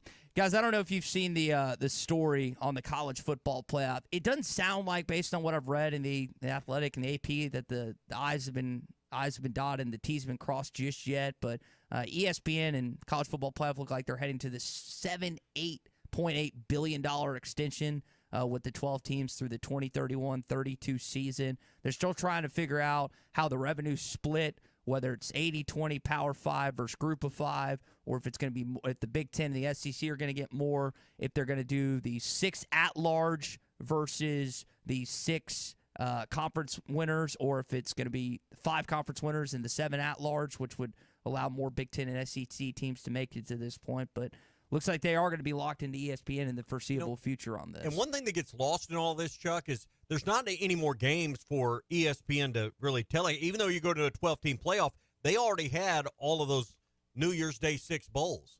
So it's not like they're getting a plethora of a lot more inventory. There's not a lot more games in this deal. You get the first round, which is it 2 or 4 the first round? I think it's 2, right? Because you got 4 teams to get a bye, so there'll be 4 games. There'll be 8 teams left. Yeah. So, but I'm just saying, when you look at the games, the actual number of games it's not a lot different. I think that why this number is so astronomical, which originally, like right now, it's 608 million, and it's heading to 1.3. I think they're preparing, and by they, I mean schools are preparing to distribute some of this television revenue to players. I think that's why the number took such a significant jump at this point, because you did more than doubled it for 4 more games, right? No. That's basically it, because you mentioned they already had the quarterfinals, which were the New Year's 6 games, but that's why I think it took such a major jump. Well, revenue sharing's coming, I think. I don't know if this had anything to do with that or not. I just don't know. Might have. I have no idea. I think that for the fans, they're just, hey, they just want to get to the games. Let's just get there. Yeah. All this money doesn't affect them. At least, you don't think it does. They just want to watch the game. So let's just get to it. Well, you might have to pay for it in the back. It'll affect us when you're paying more I for was your gonna streaming or cable or whatever. The back end. I'm still curious to see what ends up, how much the Fox, Warner Brothers, and ESPN combined app is going to cost. That they $20 a month be my guess. You thinking 20? Well, but that's not because of the college football playoff. No, that's right. It's a combination of a bunch of things. All right, our SEC update when we return. Auburn smacked South Carolina last night, who hadn't lost in quite some time. We'll talk about that and some more stuff next. Follow us on Twitter at Ty Sports Radio and at Tommy Craft ESPN. Hey, this is Gold Kubelik with ESPN and WJOX, and you're listening to The Morning Rush. Get ready for adventure with unbeatable deals at Wheels RV. Now through the end of February, we're rolling out the red carpet for you with our exclusive employee pricing event on select in-stock trailers. That's right, you pay what we pay. It's our way of saying thank you for choosing Wheels RV. Employee pricing on select models. RV show pricing on all new and used inventory. Hurry in, this offer is for a limited time only. Visit Wheels RV today for details and to start planning your next great adventure. Seek, explore, discover with Wheels RV. Arkansas, are you watching this lotto jackpot? It's now more than $750,000. What makes this jackpot different? For starters, it's only one in Arkansas. There's a drawing every Wednesday and Saturday night, and the jackpot keeps growing until someone wins it all. Don't miss your chance to be that lucky someone. Get your lotto ticket today in stores or on the Jackpocket app. Good luck, Arkansas. This is winning. Call 1-800-522-4700 for Problem Gambling Helpline. Tommy Craft here. When it came time for new gates and some fence repairs at my home, the Fence Man was my first call. The Fence Man does it all, from large commercial jobs to small residential repairs. Wood privacy fence, vinyl fence, commercial or residential chain link, even custom wrought iron fencing. 479-782-3936. 18 months, same as cash financing with approved credit is now available. If it involves fencing, the Fence Man does it. The Fence Man. He ain't afraid of no work. 479-782-3936. This is The Morning Rush. Touchdown, Razorback! Drive a third-row SUV that is style in motion with the 2023 Buick Enclave at Harry Robinson Buick GMC. Right now, get $1,250 in total savings or 2.9% financing on a 23 Buick Enclave. The 23 Buick Enclave, designed for the road ahead and well-crafted for your refined taste. Test drive a new Buick Enclave and experience the new Buick at Harry Robinson Buick GMC. Exit 11 off of I-540 in Fort Smith. Exciting UAFS basketball returns to the Stubblefield Center in Fort Smith on Saturday, February 17th, when the Lions host the Rattlers of St. Mary's University for homecoming. Doubleheader action begins with the women at 1, followed by the men at 3. Tickets are just $8 and free for children 12 and under. Get yours today at uafs.universitytickets.com and celebrate homecoming with the UAFS Lions. If you've lived in the River Valley for a while, you know about the great reputation of Jam Mart. And their newest location at 6201 Grand Avenue in Fort Smith is open. Stop by for coffee, gas, beer, snacks, ices, and a clean restroom every time. Don't forget about the hot deli and fresh-made burgers. Now 7 locations in Fort Smith, Greenwood, Boonville, Ozark, and Danville. Sign up for their loyalty program for discounts throughout the stores. Jam Mart, the leading convenience store and gas station in the region. Head to toe, it's gotta be Jelco for hard work and the great outdoors. With quality and price and comfort you like, and savings that you're looking for. We've got the shoes and boots, steel toes too, outerwear and a whole lot more. Head to toe, it's gotta be Jelco for hard work and the great outdoors. Subiaco and Scranton, if you made a resolution to get reliable internet for the new year, Wave Rural Connect can make that happen. The latest zone covering Subiaco and Scranton is now open. Make this New Year's resolution come true with internet, TV, and phone service from a local provider you can trust. Order online at signup.waveruralconnect.com or phone 1-833-492-8372. Arkansas Valley Electric and Wave Rural Connect, changing the communities we serve.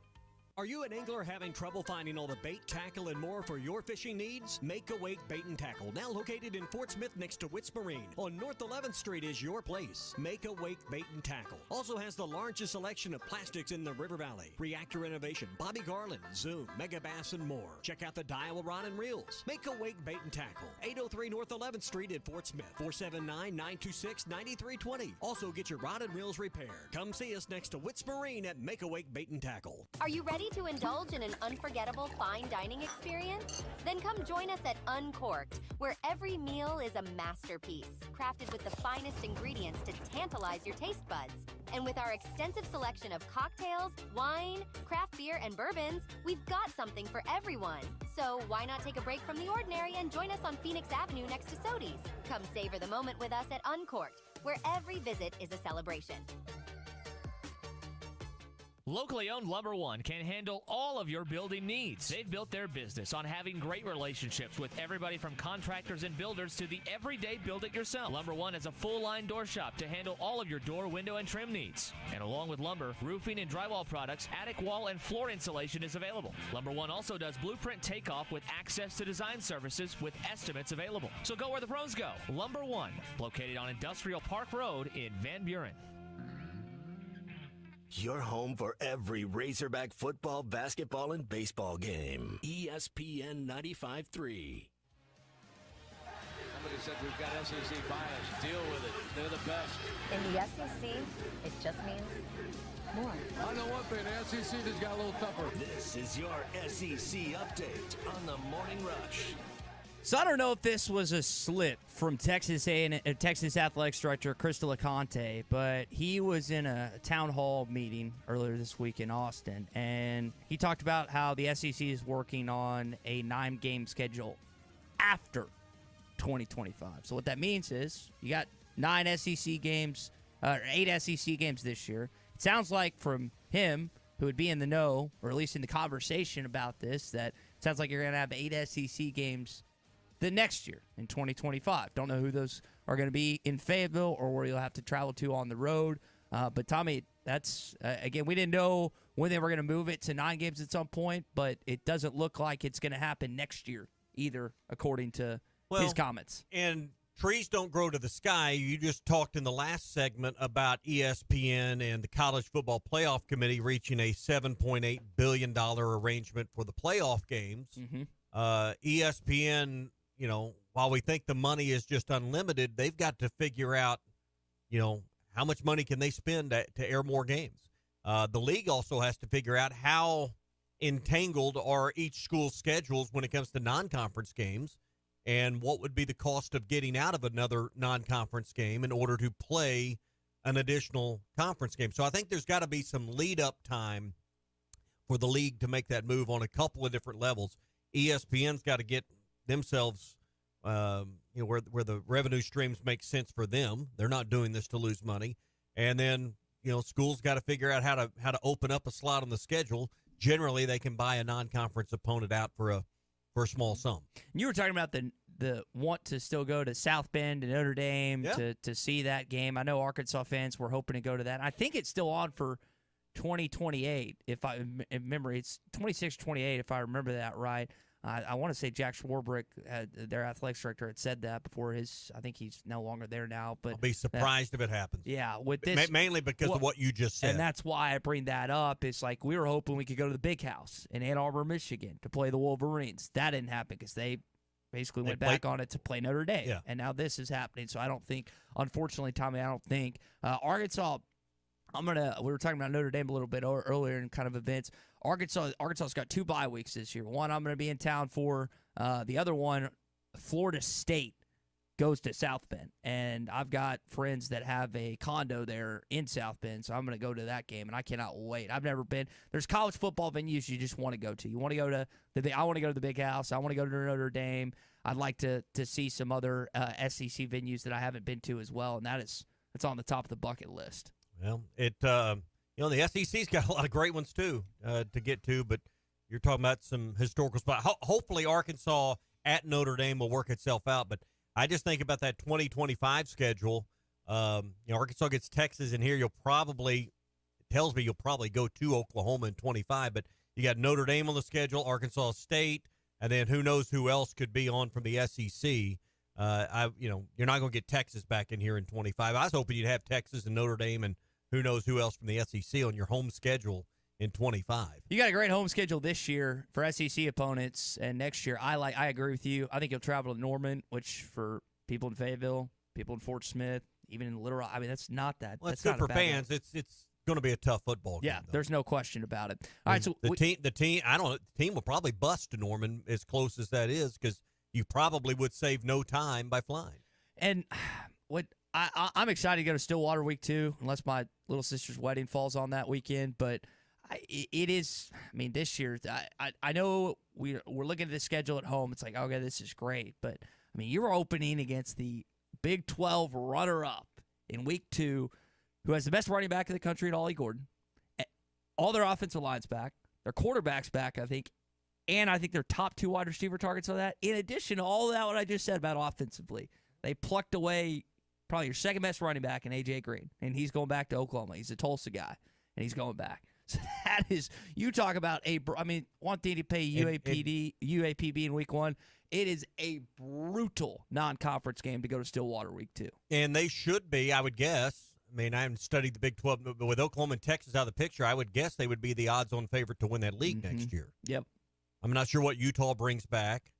Does anyone else come to mind that I'm missing now with Oklahoma and Texas off that roster? I think Oklahoma State will garner most of the preseason votes to win the Big 12. You know, I'll throw just a linchpin in this. You know who actually might get some votes is UCF. Well, I was thinking about them, but with KJ. But I think everything you said about Oklahoma State's right. So they'll pick the most. You're right. You're on target. And then I would think Utah would be because I think Cam Rising's back for another year for them.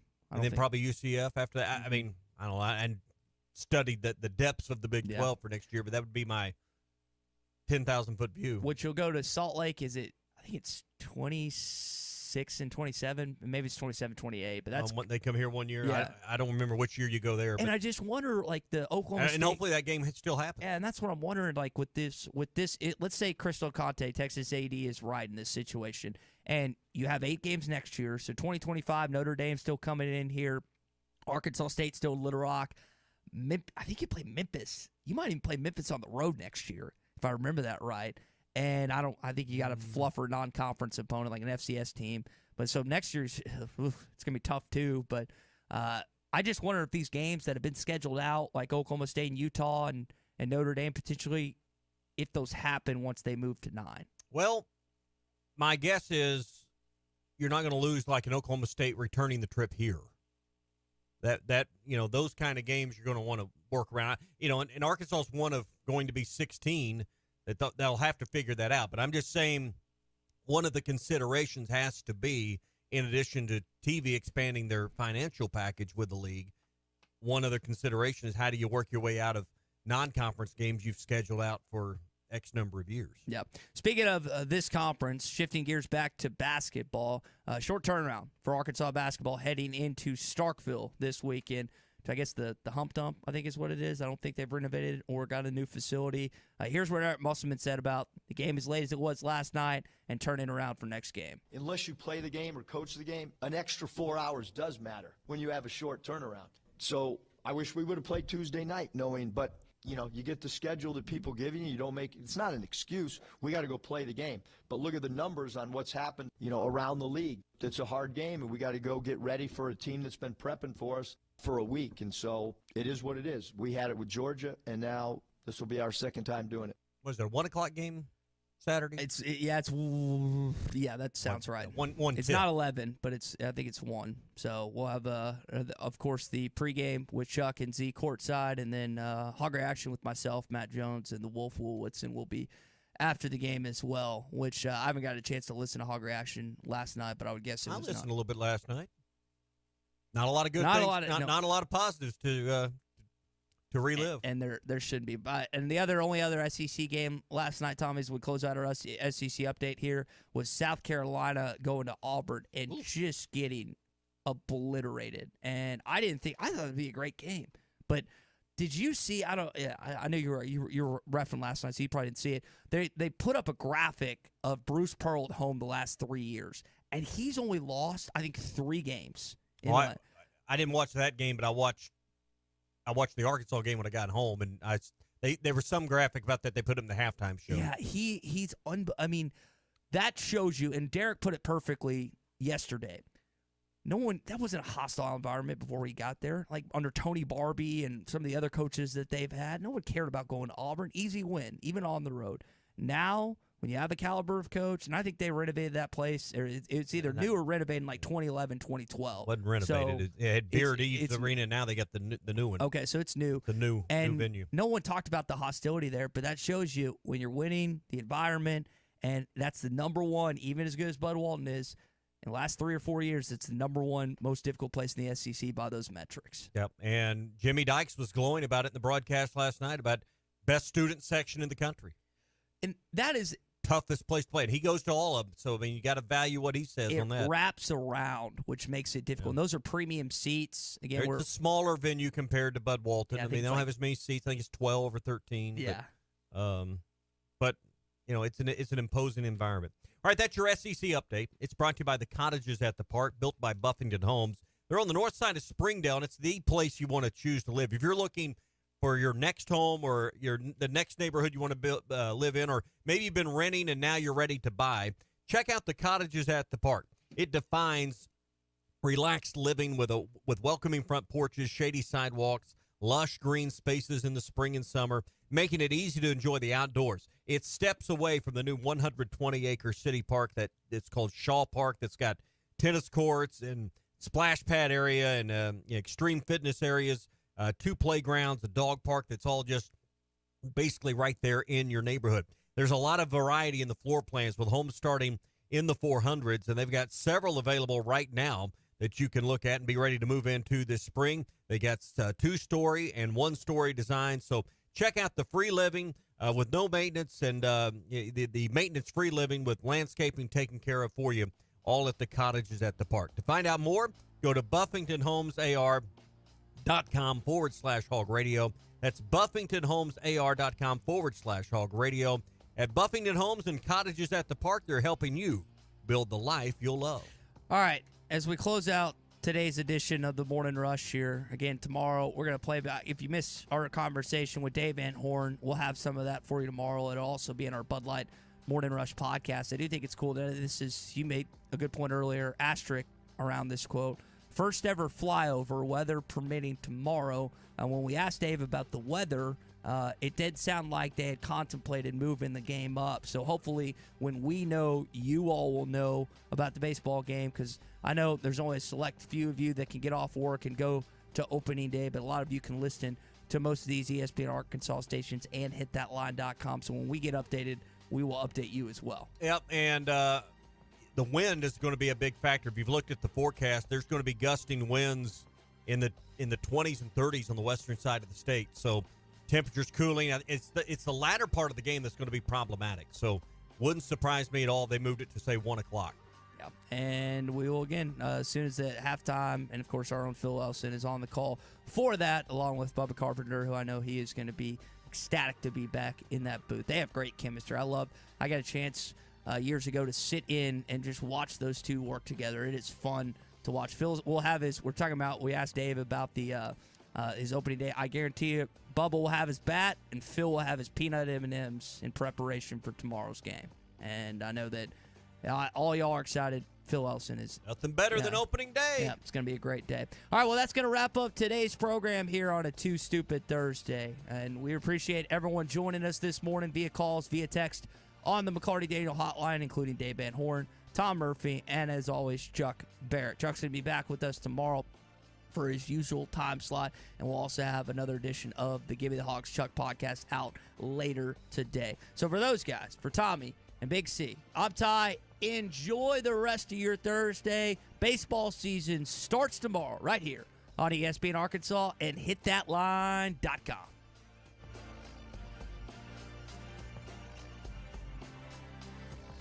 Get ready for it.